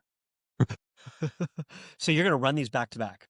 Once a week. Okay. Okay. In these next 7, we sold out the first 2 now. In the next 7, I'm going to invite everyone from every casino that runs a casino. They don't know who I am, but I'm going to go personally deliver a basket with a bottle of Crown Royal, a bunch of shot glasses, some cigars. Fucking smart. And I went to who's the boss of this casino? Oh, Tommy so-and-so. Can I see him? Of course you can't fucking see him. Fuck no. Can I leave this for him? Said, please come tomorrow night, Tuesday night. God damn, bro. To the Palms. Savage. I promise you're going to get your ass kicked. Yeah. And a bunch of cigars and whiskey. Rockstar shit. Brilliant. I did 7 shows. I got 12 offers for casinos. Of course you did. Fucking I stopped at 9. So I did 2, 7, and 9. Those are my lucky numbers, right? Yeah. I stopped at 9. And we looked at the 12 casinos that we had, and we said, what would be the best bet? And we picked the Stratosphere because they only had one other show going on that wasn't an artist. It was like a production show. Bite. Vampire. Yeah. Show. What was any other reason? Just, it seemed like that was the spot. There was nothing else happening on the property, and they'd go all in on me. And we had Donnie Osmond playing over here, and Were you worried if you like did Caesars and did like a 500 audience room, you couldn't sell it out, or you're just kind of like, I need to do start Stratosphere small? was 600 seats. Shit. So you weren't starting small in your mind. So no, well now I'm doing 300 seats, and they'd open it up, so we'd have about 400 people there at $10. And you designed that room at the Palms. The Palms. So then when we went to the next thing, I said I know I need like 5 to 750 now. Okay, so if you can do 300, you could double is what you were thinking. I could double that. Okay. Before I get the promotions.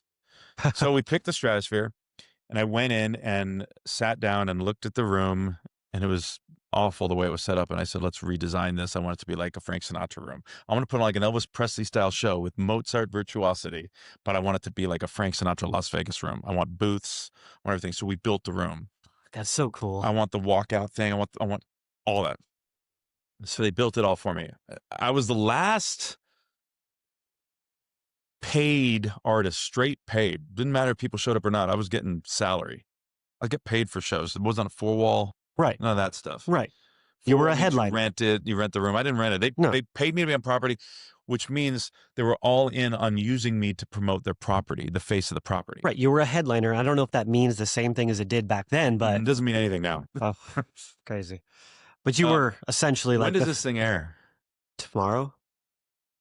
Okay, then I have another surprise I can't talk about. We'll wait a week. No, I can wait a week. I just got another Headline of the Year award. Shut the fuck up. I get it on Saturday. Dude, congratulations. 6. Cheers, man. That's awesome. Whatever it means now, Yeah, whatever that means. But okay, so we set up the Stratosphere. We do 6 months killing it. That's when I met you. That's a whole nother story in a second. Yeah. We're doing the Stratosphere, and then it's selling so well, and then did you guys start selling out immediately? Yeah, because the promotions were insane. I had So about 15 billboards in town. Did you have to do the Nope, I didn't have to constant do that networking? anymore. None of that. You were done. Because now they did it for me now. So they marketed.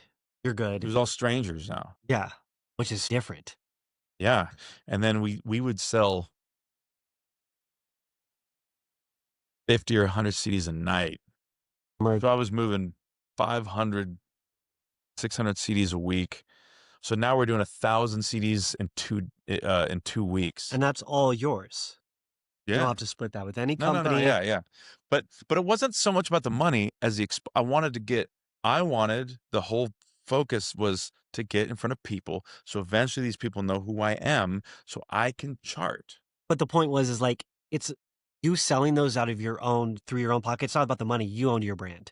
That was your brand. I make a record whenever I want. I put whatever I want on it. Nobody owns you. I slap my own record label on the back, published by me. And did you get 100% of the money from Merch Booth? Like all the, Yeah. you didn't have to pay any of that stuff? Well, now me and Tony co-produces. Right. So all your brothers split stuff with me. Yeah. Right. But I mean, just like you didn't split those I'm in total control. That's fucking incredible. We're in total control. And that's unheard of, by the way, nowadays. Unheard of. Which is crazy because that was 10 years ago, bro, or like 15 years ago. I know. And so we started doing, so all of a sudden it's about getting all these CDs out and everything like that. So I realized people don't come over. If you got some CDs on that table, and 600 people walk out of a room, I'm not going to see those flat CDs. How do we get people over to buy the CDs? T-shirts, hats, socks. So that's where bullshit. Okay. So you start putting stuff where it makes this whole corner. We have this whole merchandise, so that draws them over. And that changed All I really care for them to have is the music. Right. Everyone says, oh, if they wear a T-shirt, they're promoting it.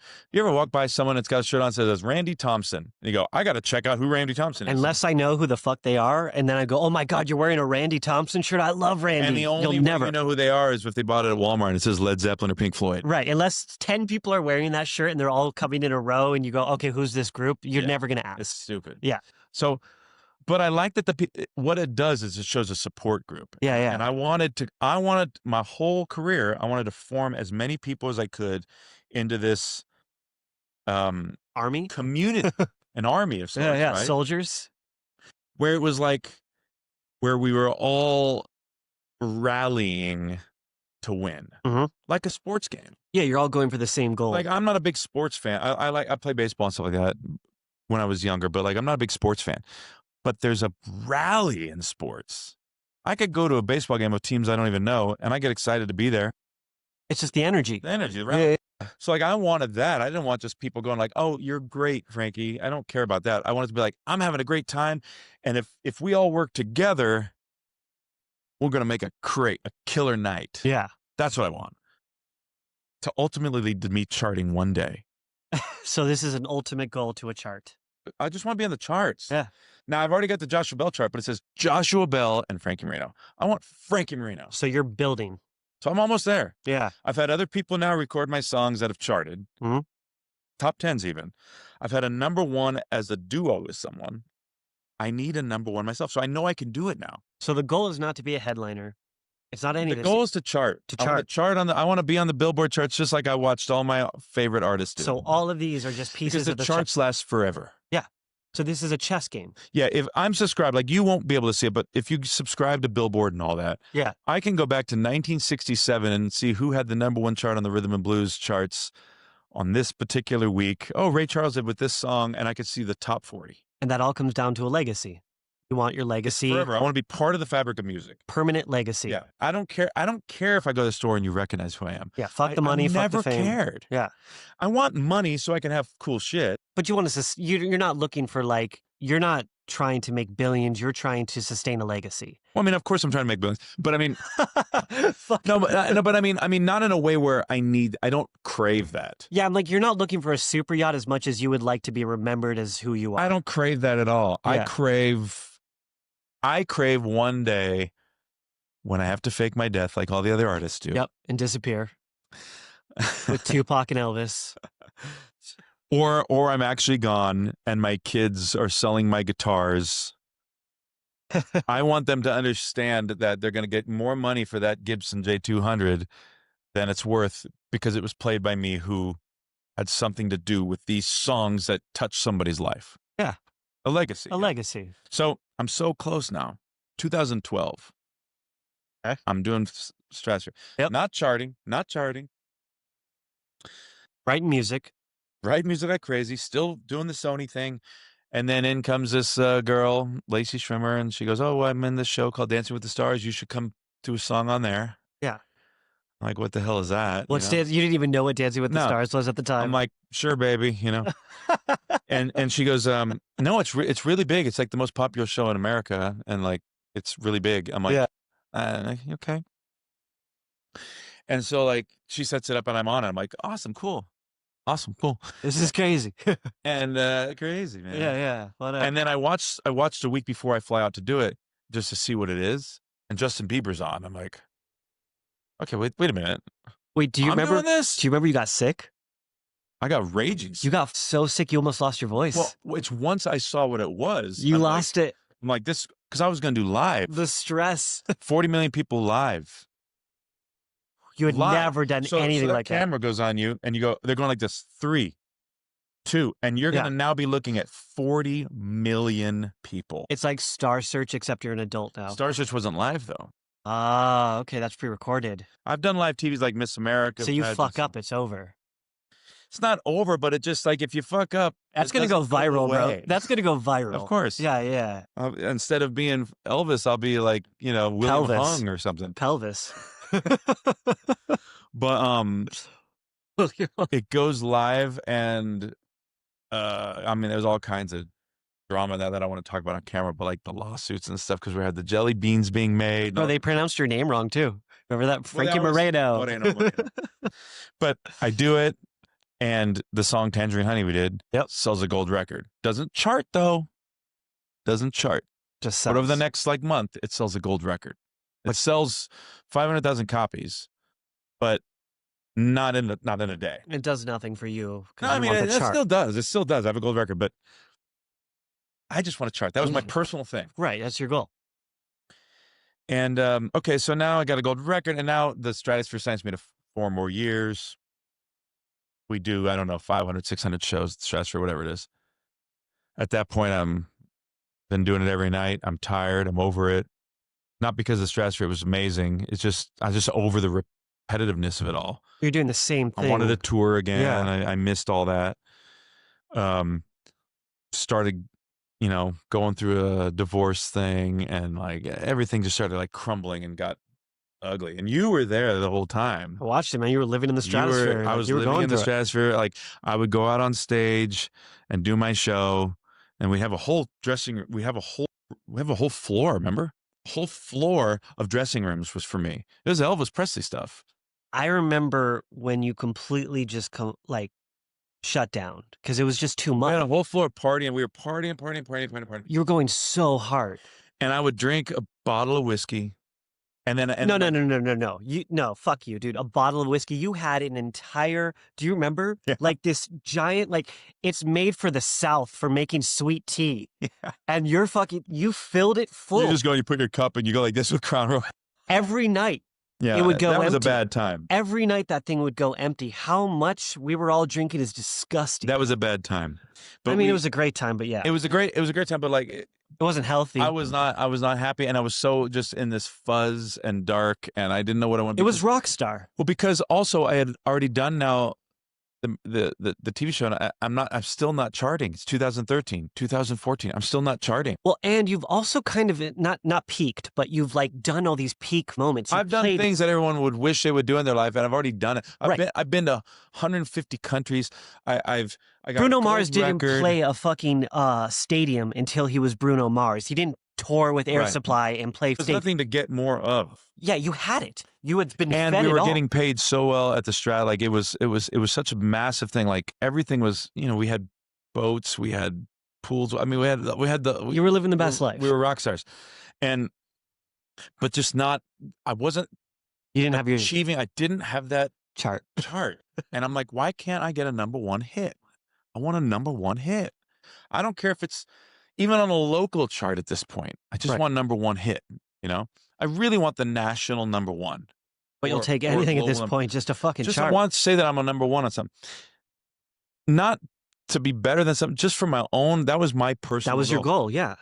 And we were drinking so much, and like I remember like I was drinking, and then I was like, my hands were getting so sore from playing all the time that I was popping taking, Excedrin and fucking whatever, yeah. And you can't do that, and I'm doing that, and then I'm like, and then my eyes were so dry from being up so long that I put those.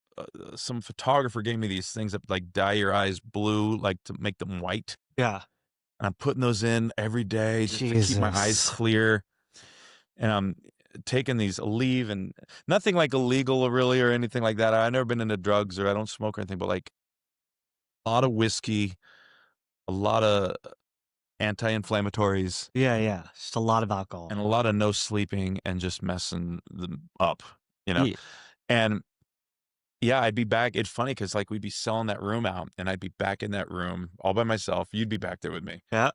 And I'd be like just crying and like sad and drinking a bottle of whiskey, and you'd be patting me on the back. I'd put on. Remember, I had all my suits. I had like 80 suits on mannequins and like all set up. So I'd pick out what suit I wanted. We had a masseuse come in and like, or not a masseuse. That's a weird. Yeah, you had like a hand. No, you had a hand masseuse. You had like a hand person. What are they called? Massage therapist. Yeah, you had a hand person for your fucked up hands. Rub my hands before every show, and then rub my. And I pick out a suit. I go on stage.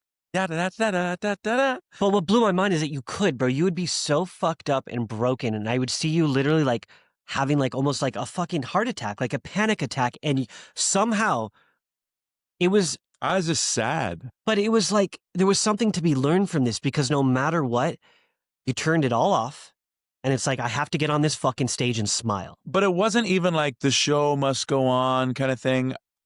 It wasn't that. It wasn't that I cared that I had to do the show. I didn't care about anything. But at this point, I had money and I had and I was messing it all up, and I was just unhappy.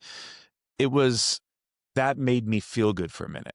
So I'd be up there and I'm good now. That gave you that moment. And then once you get to the last song, okay, now we got to go and do the whole handshakes backstage. And you remember, like, we'd finish our show, and everyone, Blue Man Group knocking on the door at midnight, because Vinnie Paul from Pantera, fucking it was Brad Garrett, the whole floor. So if this room got big, we knocked out a wall. Jesus Christ, the guy who sang Brown Eyed Girl. Yeah. Fuck. Oh, who else was it? I mean, Smokey Robinson, Flavor Flav. Bill Nye the Science Guy. Bill Nye the Science Guy. Imagine the guys who imagined. I mean, we had everybody. It never stopped. We had it was every night was. It was the most surreal and fans and like and all the dancers and everyone was just getting like annihilated on whiskey. I didn't allow any drugs back there. Like sometimes people tried to do. You'd see them, but it was rare. It wasn't because you allowed. We'd have like my brother would like kick him out or something like, because I never been into that, which is stupid because I drank. Same thing, but the guys that I admired, I don't know. I had to deal with myself. Like I wasn't going to do drugs. Like I made a deal with myself. Like don't do drugs, but like, I found a loophole, I'm going to be honest. If you had found drugs, you would have been all fucked up. I'd been dead. You would be the worst. The way you're the worst drug addict. Yeah. Like you would have been the worst. but it was, and then, and then I had them knock out a thing. We built another separate room where there was a piano room where people could go in. Someone just sent me a picture actually of Vinnie Paul. He's got pieces of the crystal chandelier in his hand while I'm playing this piano that I lent to Shakira for the Grammys, this silver piano I had made.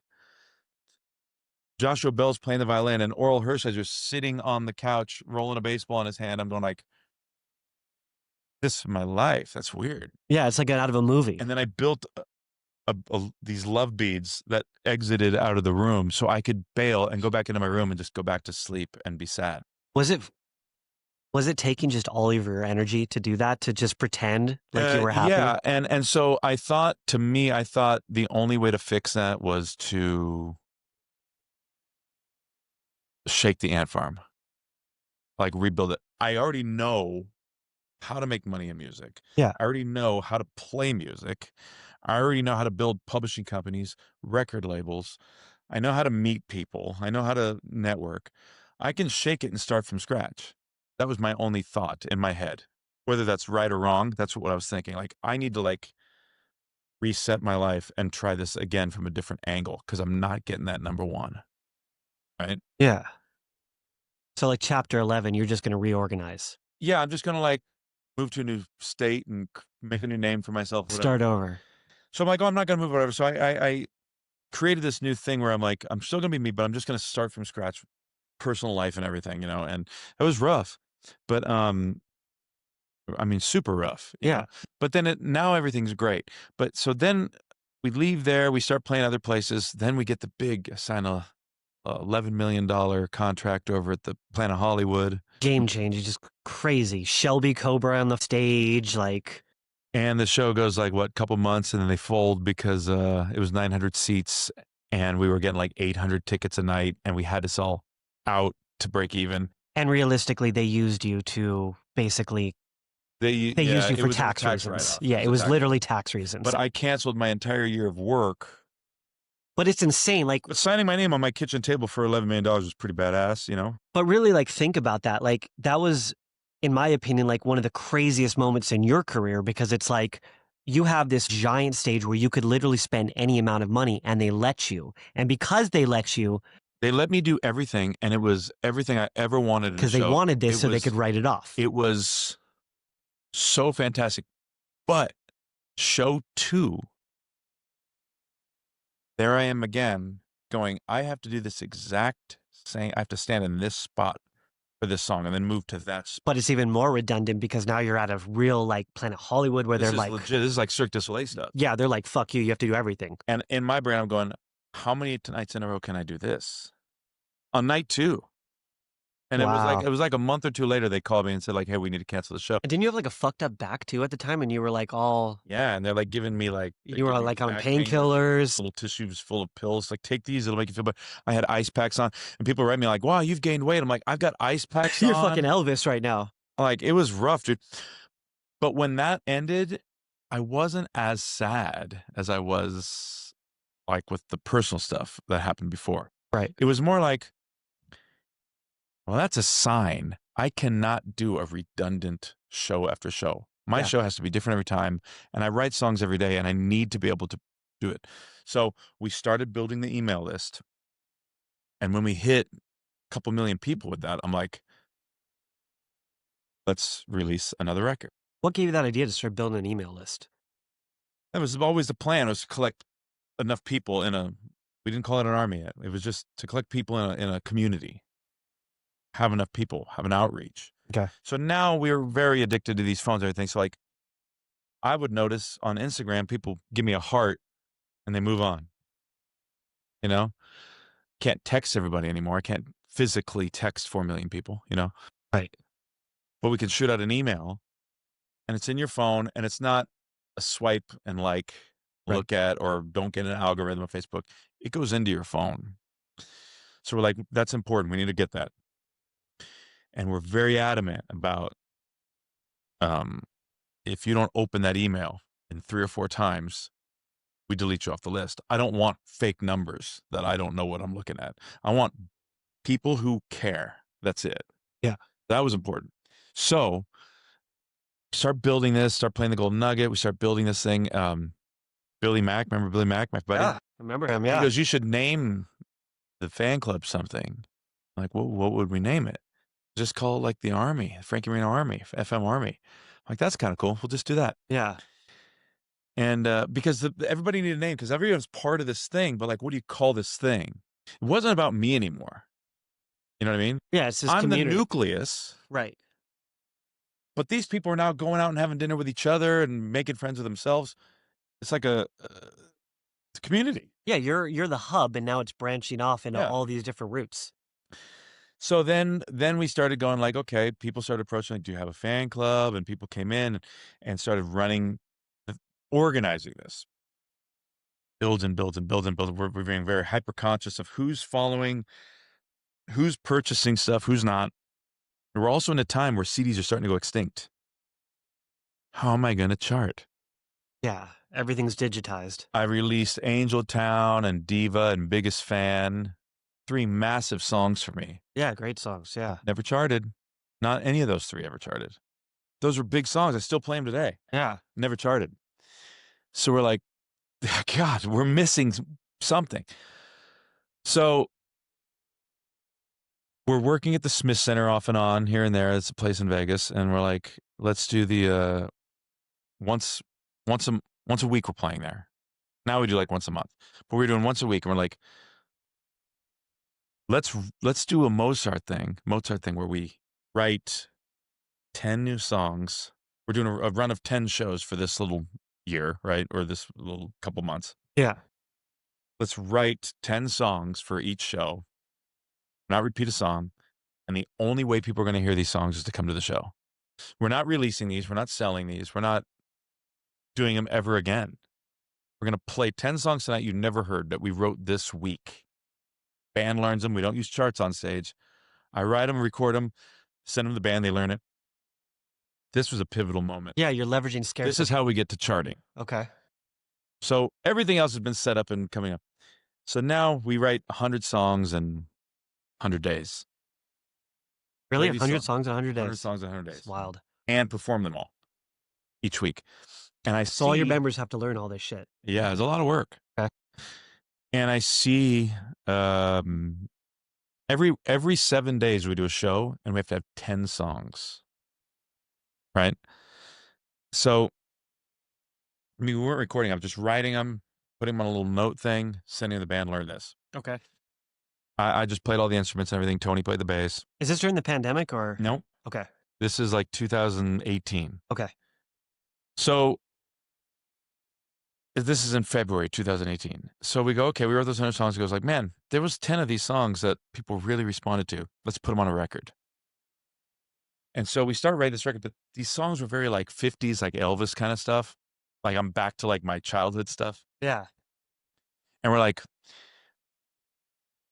I can't release this as my first record after Biggest Fan and Diva. I can't release this like novelty Elvis movie silly thing. Yeah. So I had a buddy I called, I said, who does Elvis stuff. And I'm like, you should do this. And he's like, oh, I'll totally do it. I'm in Europe right now. I'll be back in 3 months. Well, I work like this. So I'm like, Tony, let's just record it.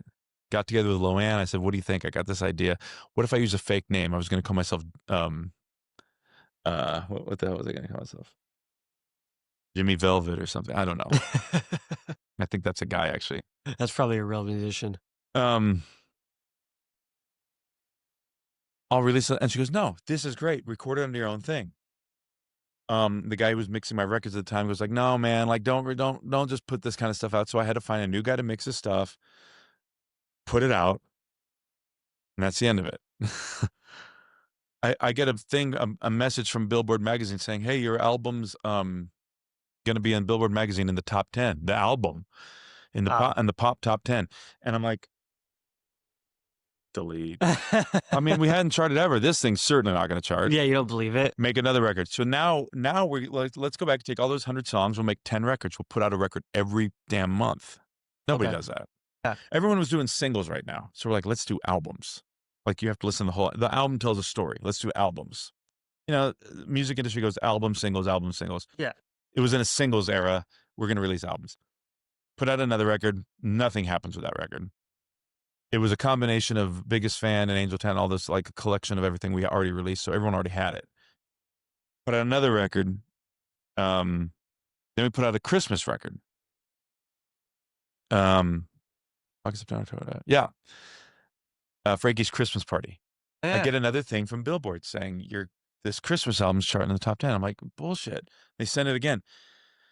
I get a call from an unknown number, New York number. And they're like, this Billboard magazine, and you are charting, blah, blah. And I go, what do you mean? And they go, yeah, well, your last album charted top 10. Didn't you see that? And I'm like, no, how do I find? I'm trying to Google it. And you can't Google it, can't do anything. Well, you have to be subscribed to Billboard. So I subscribed to Billboard, and I see that record called Broke Down in Paradise charted number 10 or number 7 or something. So this sets the wheels turning. So like, wait a second. And this charted. So now I've got, and this one was a number 2. Yeah. So I'm like, these are albums, not singles. Yeah. That means the whole album, the $20 album has to sell. That means we sold a lot, and I didn't even realize it. So I'm like, wait a minute. So I go on to the distribution thing. I'm like, if some money, like dump all that money into making more records. Let's go. Record. We put out Naked, which has Good Old Days on it. Number 2 on the Billboard charts. I mean, like just boom, boom, boom, boom, boom. Like we're Billboard charts, bro. No number 1s. But in there. Charting. Then we get a big plaque from Billboard saying you had 6 top 10 albums in a 1-year period.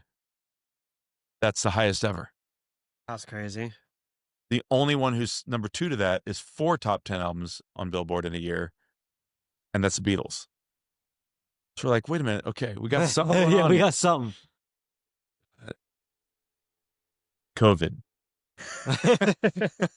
It all ends. Yeah, everything just shuts I down. lose my mind. Like we were on a trajectory to get that number 1. Yeah. And now we're not. And you were able to do public rooms. All concerts stopped. Everything stopped. So I went on Facebook, started doing Facebook Lives. I'm getting like 20 and 30,000 people watching me every time I go on Facebook Live. Okay. So you're just playing music on Facebook Live? Or I go on, I sing a song. Hey, everybody, here's a new song I wrote, and I'd sing it. Where'd you get that idea? Every Thursday. Like, we're stuck at home. I'm writing songs. Yeah. Let me give you a new song. Okay. They're just doing it for the people. Hey, Facebook Live. Yeah. 30,000 people watching. Here's a new one we wrote called blah, blah, blah, and I'd sing it and play it. All right, I hope you're all good, and, cheers. I wish we could see you soon. Yeah. Click. Did that like 4 or 5 weeks. People go, why don't you start releasing these songs? Okay, so instead of just singing it on Facebook Live, so I would go on Facebook Live and talk about it. I go, got a new single coming out tonight. Yeah, marketing. They tried one. We did one. We're like, I forget what the first one. The first one, I think it was "Livin' Lazy" was the name of the song, like a reggae thing. Yeah. And I'm on at 8:30 at night on Thursday night. I go, we're releasing this song at 9 o'clock, guys. So I'll stay on here with you till 9, and then I'm gonna hang up, and y'all got to go get this song and get it in iTunes, because if you get it in iTunes, that's the best charting system. Yeah. And it actually makes money, and we'll give all the money to the WHO, the World Health Organization. So you're back to messaging everybody. Nope, I'm doing this on Facebook Live. Okay. To 30,000 people. So you're not having to message anyone. You're just doing. I can't physically message that many people. Yeah. So I go on Facebook. I would say I'm going on Facebook Live Thursday night at 8:30. Go on and do it. And we're going to give all the money to the frontline workers and everything like that. Because I was thinking, like, I want to get out of this COVID shit, man. Yeah. We're about to get a number 1. I just want to get out of this COVID thing. So let's raise some money to help them get out of COVID. Yeah. So I can go back on tour and get that number 1. Little did we know that was our answer. This was the road. Nobody was recording. No one was doing anything. We go on, and that song goes number 7 or something like that. And we're like, oh, shit. Let's write another one, record another one next week. I mean, this is hard to write, record. It's one thing to write a bunch of songs in a week. It's another thing to record them, produce them, arrange them, release them, have them set in time to release. So we had to do it like 2 weeks in advance. Everything was 2 weeks in advance. So every week, every Thursday night at 9 p.m., a new song dropped. Yeah. But it had to be released. It had to be finished and turned in 2 weeks before. Oh, and you have to capitalize on this momentum, because this is it. We're giving 100% of the money, not a portion, 100% of the money to the World Health Organization. Amazing. Because again, I'm seeing the charting thing, but I'm also going like, let's just get out of this so we can do this. Little did I know, once we get out of it, we're not going to get 20,000 people watching us. We're not going to get back to where we were. Yeah. So it's 2020, and second song comes out, number 3. My God. Okay. We can do this. I can get my number 1. Yeah. Third song comes out. It's called Everything. Number 1. Number one in the US. Yeah. Unbelievable. Unbelievable. How do we celebrate? Let's celebrate by throwing some like COVID-friendly little parties. Where can we do this? So we'll do it at this place called this little bar. I don't even say the name of the bar, but a bar in Vegas. And we did a bar and we do it that night. And then they'd go on the news right when we're playing saying anything that's only like 40% food and 6% drinks is shut down. So this place was not enough food, has to be shut down. It's just a bar, has to be shut down. Shit, this would have been perfect. Everyone's 6 feet apart, masks, play our songs, promote the album. Yeah. Singles. Now we're back to singles because albums were now old news to me. Yeah, yeah. So we found this little Indian restaurant. A friend I know owned an Indian restaurant. We did this little thing in this Indian restaurant, 60, 70, 80 people. And every week we'd release a song. I'd go on Facebook. So now I'm performing on Thursday nights. So I can't go on Facebook Live and talk about it. So I'd pre-record a Facebook Live message saying, hey, everybody, the single's about to come out. 20 or 30, 40,000 people watching that. Right? Yeah. Meanwhile, I'm playing live, playing the new song. Song comes out. Number one again. Number one again. Then like a number 4, then a number 2, then a number 1, then a number 3, then number 1. Got like 4, 5, 6, 7, 8 number 1s. Like. And these are charting on iTunes or Billboard? iTunes. Okay. So Billboard's weekly, iTunes is daily. Okay. Billboard's is more for albums. iTunes is more for singles. Got it. Billboard has a singles chart called the Hot 100, but iTunes is more about singles, really, in those kind of charts. So at this point, we've given $300,000 to the WHO.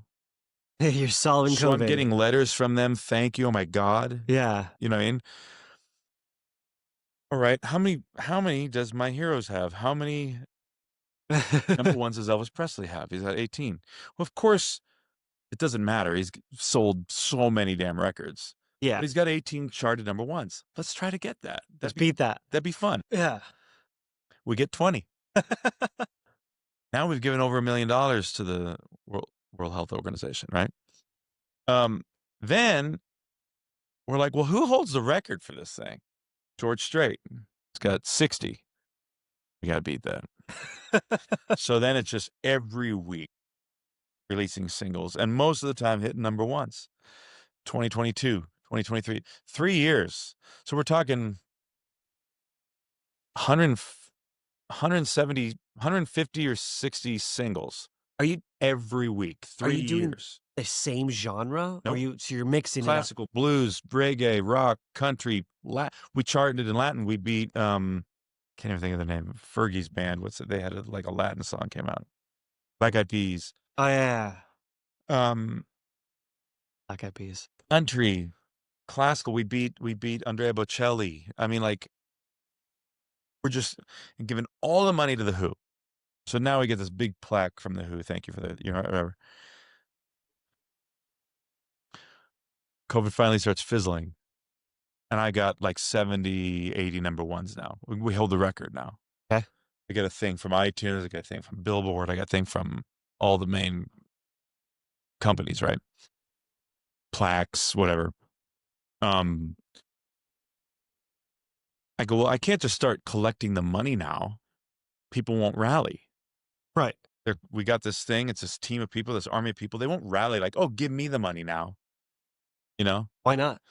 They won't rally. They were rallying because there was a purpose. Really think so? I didn't know, but I thought so. Yeah, I don't know about that. I don't know, but my brain said, we can't just, hey, now give me the money. I don't think anyone's buying your art because of your foundation. Well, I didn't know. Yeah. I don't know. Okay. I didn't want to risk anything. Okay, fair. The machine was rolling. I had the world record for number 1s. Yeah, it's smart. Yeah.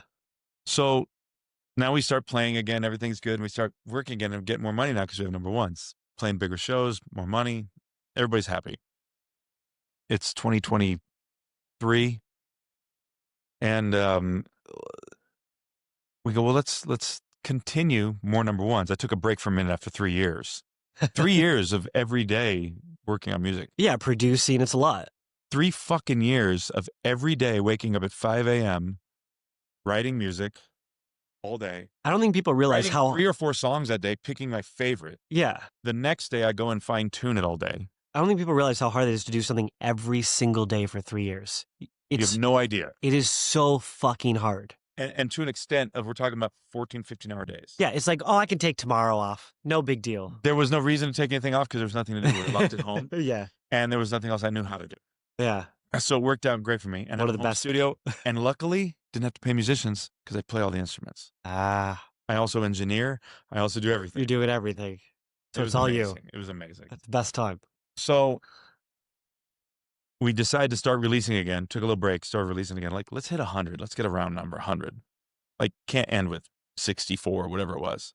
So you're going to go for 100 number one Let's singles. go for 100 number ones. Okay. And then I'm done with trying to chart. Yeah. Like, not only have I hit my dream, You've far by surpassed 100 it. times. You've surpassed any artist. Like, you've in done history. it. Yeah, you've done it. So we said, well, let's give the money to animal foundations. Okay. So now we start giving out. So, because I feel like people need to rally, Sure. and they're not going to just give me the money. And I don't want to take the money because I feel like this is something we're doing as a group. I created this community. Yeah. We need to all work together. Okay. And that's one thing I think that separates us from the most people is most people are looking at it from a very individual perspective. Praise me. Right. So yes, we're getting the praise. But you don't seek out side validation. You've told I'm that not throughout looking your for that. You've told that throughout your story. You could give a fuck.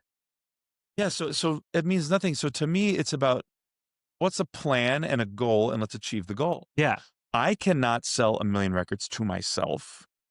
And especially on iTunes, you can buy it once. You can't buy it twice. Right. You have one account. If you have 3 accounts, you can buy it 3 times. But how many cell You can't phones? buy 100. Right. How many cell phones do you have? So you know? each person's buying one. So when we sell 300,000 or 400,000 copies, that's 300,000 or 400,000 people. Yeah. So. And you text everybody. So you message everybody. I text all my friends to buy it. Yep. But I still, now we have the emails that go out to millions of people and all that. But it's that sense of community because, like, for me, I make the music, but I'm not making the hit. They are. They are. Right. Your fans are. Like, I know that sounds stupid. No, it doesn't. But Because it's real. You're writing the music, but they're the ones putting it out there. If they weren't there, how the fuck is it? You're literally singing to the abyss without them. Exactly. Without I'm them? singing in my house on my piano without them. So Yeah. they are everything. They are the controlling factor. They are the record label. Great way to put it. But they're not telling me what to do. Yeah. It's the most amazing record label in the world. Yeah, you have liberal freedom to create whatever the fuck Please you want. create. And if there's a cause that we can support to make this, so it's not just like we're praising you, John Knopf. Thank you, John Knopf. Here, go buy a new Cadillac. Right. It's during the COVID thing, it was like, let's get out of COVID.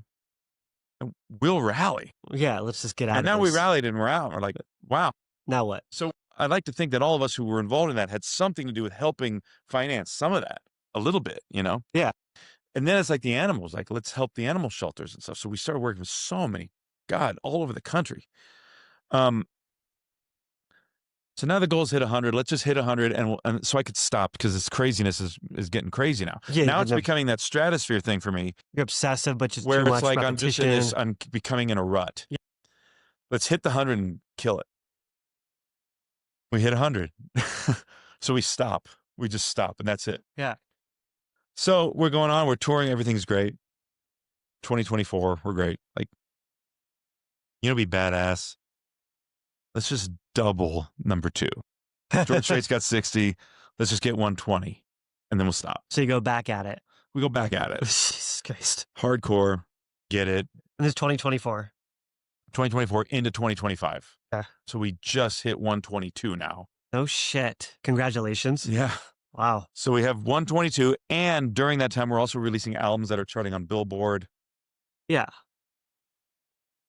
Yeah. That was just my dream, my goal, you know? So now we're playing venues. So like I just got back from Texas and Nashville and New York, and we're playing everything from jazz clubs to symphony halls to I'm going in Indianapolis next week. You played Carnegie. Carnegie Hall. So I mean, like, so I don't want to say I've done everything I want to do, but like, honestly, like, if it ends tomorrow, I'm happy. You did it.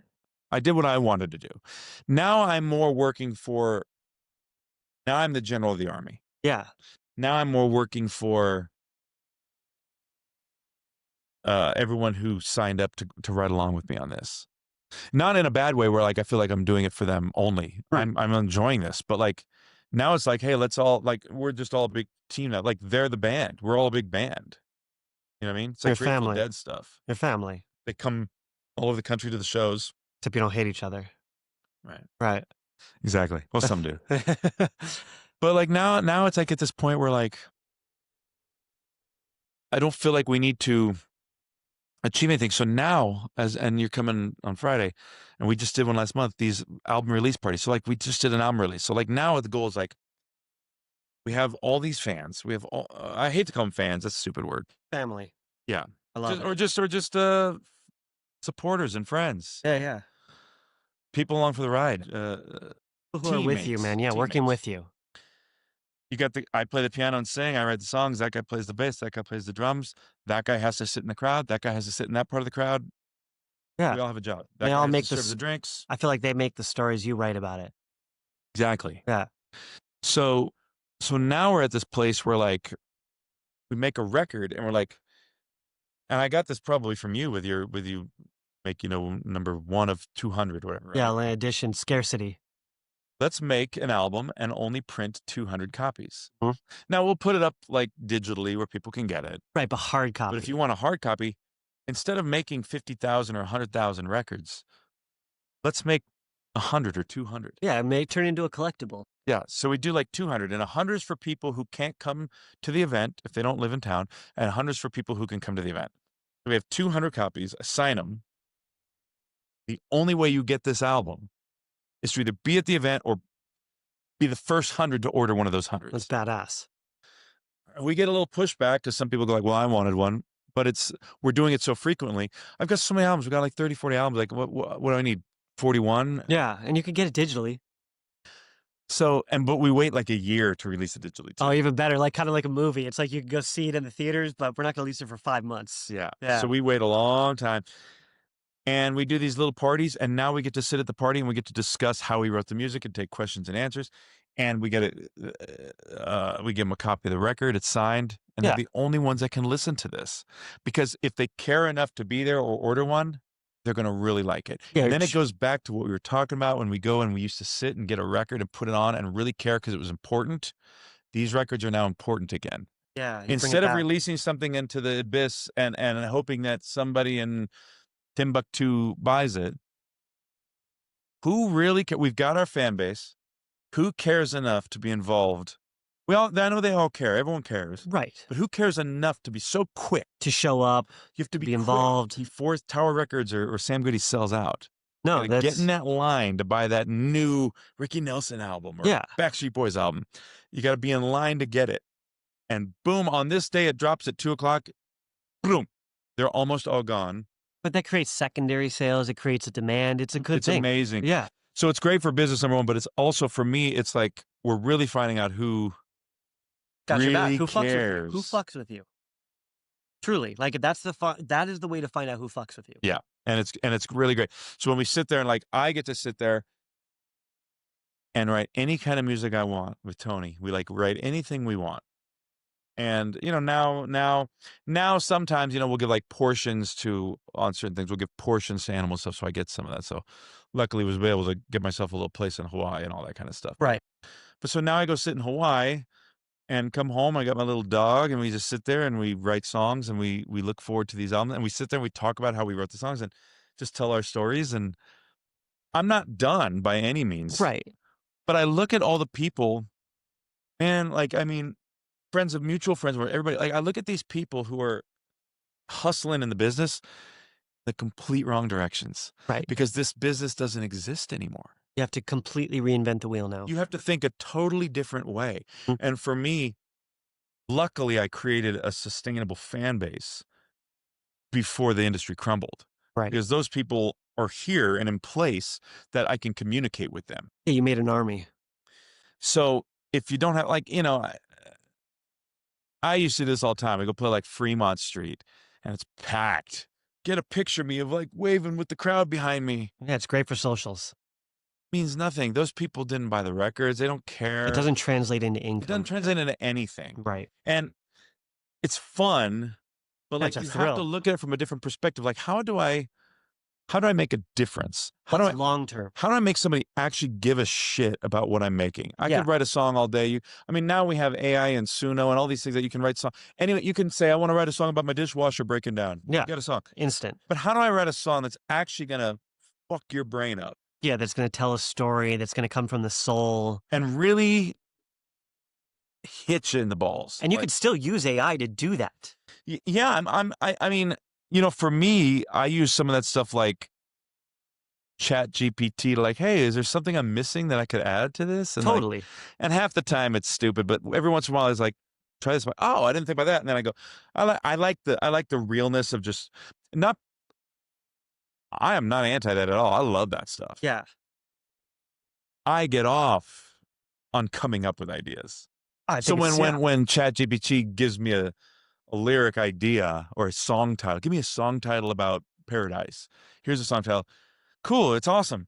But I get off on being able zinging one into my brain. But we know that the evolution is eventually inevitably going to get to the point. So I have a friend, BT, who wrote like the album for the movie Go, for Fast and the Furious. Like he does all these music albums for all these great movies. And he's like deep into the AI shit. And he's basically like, it's inevitable. We're going to get to a point where there's no question that it's going to create better music than us. No, well, I don't.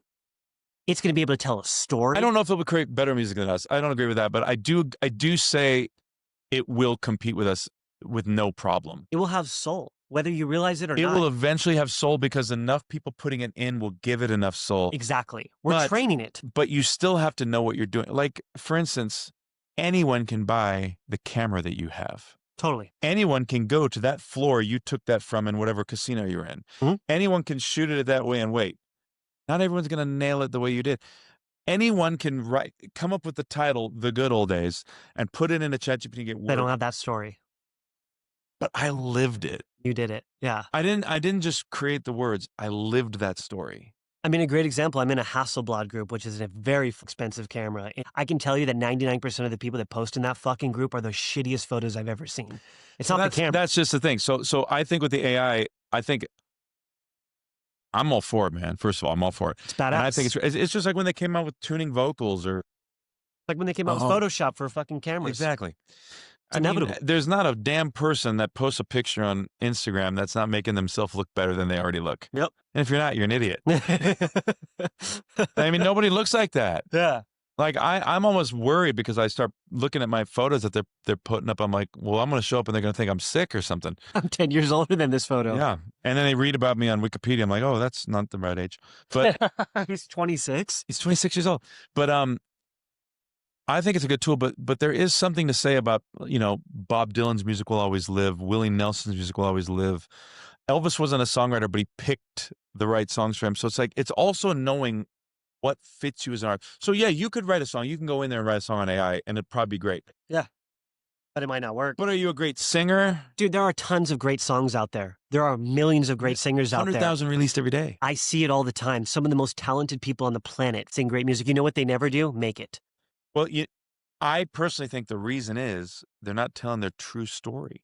So if AI can get you your story exactly right, and you happen to be a singer and a good singer, and that song matches up with your singing style, you're going to get hit. Not just that, though. You've got to be savvy. You have. Now you throw that in the mix, yeah. You have to be smart about it. Like what you were doing with, well, this is a fucking song by Bruno Mars. And then you sing and you're like, by the way, this was by us. No, I'm not saying that every artist should do that. I'm not saying that's going to work for every artist. Your blueprint will not work for anybody else. So you can't teach, like I would say, like, God, I wish I could like teach a course. You can't teach a course because everybody's different, but everyone's plan is different. It has to be different or they won't be successful. There's no secrets. Hey, by the way, just follow my path. Go into a Frankie Moreno showroom, show them your photos, and then hopefully you'll get hired and then you'll just fucking get a gallery out of it. Exactly. It doesn't work like that. Exactly. I know. They're starving out there for sausage. I'm going to text them. Yeah. Let's let them know we're going to go eat. 10 minutes. Yeah, 10 minutes. And we'll go eat. We can go in 2 hours. So me and you, we, first of all, I'm just going to say this because a lot of people watching this probably either know you or me, or maybe both of us, but you were there in some of my best times and in some of my worst times. Absolutely. And that's kind of cool. You were there for mine, though, for my first times, too. I think some shitty stuff, too, man. Yeah, I think that's what's honestly like, you're one of my best friends because of this shit. Well, And that's the thing is We've gone through hell together. You can do some shots of whiskey. I think going through hell, I don't recommend it to everybody, but I think going through hell is an amazing thing because I think it it brings shows you it shows you where the light is supposed to be. You know what I mean? Yeah, yeah. And I think like for me, like all this stuff we're talking about music, in the end of the day, dude, you know, when I was young, I used to sit there every night and pray to whoever I'm praying to and whatever. Give me one hit record. Give me one hit record. And then when I got my first one, I was like, champagne. And then the second one, champagne. I want more.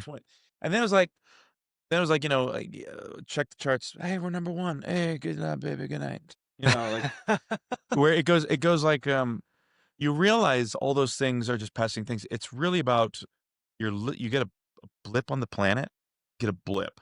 One moment. Whatever happens after this, whether you turn into a butterfly, whether you go to heaven, where do you go to hell, whether nothing happens, you turn to dust, whatever it may be that you believe, doesn't matter. It won't be this. You get a microsecond. You get the microsecond. You got this cool little room here with this stuff. This is just for this moment. Yeah. This could change tomorrow, but it's here now. Yeah. And like, so I totally live in those moments now. And like, luckily been able to make some financial choices to like appreciate that, but that could go away too. But it's not just that, it's the who you're working with, who you surround yourself with. Like my brother plays the bass, my son's on the drums. You know, my mom and dad come to the shows. I play guitar once in a while. You jump in there and play guitar. Like it's who's in your army, yeah, or your team, who's part of all that stuff while we're here. And that's far more important than like the cool photo, the cool song. You know what I mean? The art on your wall, none of that shit. It's all cool, but like the live performance, when we're talking about this AI, the live performance, like I just did this thing and 3 nights in a row, 3,000 people a night. That's small rooms, I know, for some, but some it's big. Yeah. 100-piece orchestra behind us. You know what I mean? Like playing, singing the good old days with a 100-piece orchestra to 3,000 strangers in Houston, Texas. Dream shit. You couldn't have even fathomed this at 10 years. And I'm looking at them singing, and then on that record cover, when they go out to go buy it afterwards, if they want it, picture Stanzi on the cover. Your dog. We give all the money to the Animal Foundation for that. I love that. So like, it's just like, I feel like we're doing something while we're here for what people are interested in. I'm interested in animals. That's what I'm interested in. Yeah. So like, and family. Yeah. You know, we got fucked up shit with family and we have good shit with family.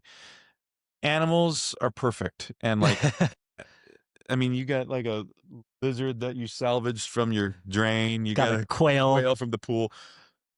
Animals are amazing and they don't let you down. And like, I'm all about like, while we're here, we are superior to them because we're smarter than them, I guess. Nah. Stupid. Riley was never too hungover to go on a hike with me. He was never too tired. And maybe he couldn't speak English, but he could communicate with another animal with his brain. Yeah. That dog would have fucking hiked till he was 60. He would have just kept going. Sometimes he got pushed around in a stroller the whole time. You know? Yeah. But hey, here's to a good friend. To fucking 15 years of friendship, man. 15 years of friendship. Good friends. Good music. Good shit, man. Good photos. Dude, thank you for coming on here. And now let's go eat some of that sausage we like so much. For anyone in my audience who does not know who you are, where can they find your music? I don't actually exist. I'm AI. This has been a whole AI interview, this whole thing. No, I mean, who gives a shit about the music? I love it. I just hope you like this. This entertained you for however long this was. This is the fucking best ending ever, man. I love you. Thank you for coming on. Yeah, man. Thanks. Cheers, man. We'll do this again soon. All right, buddy. All right, brother. We're done.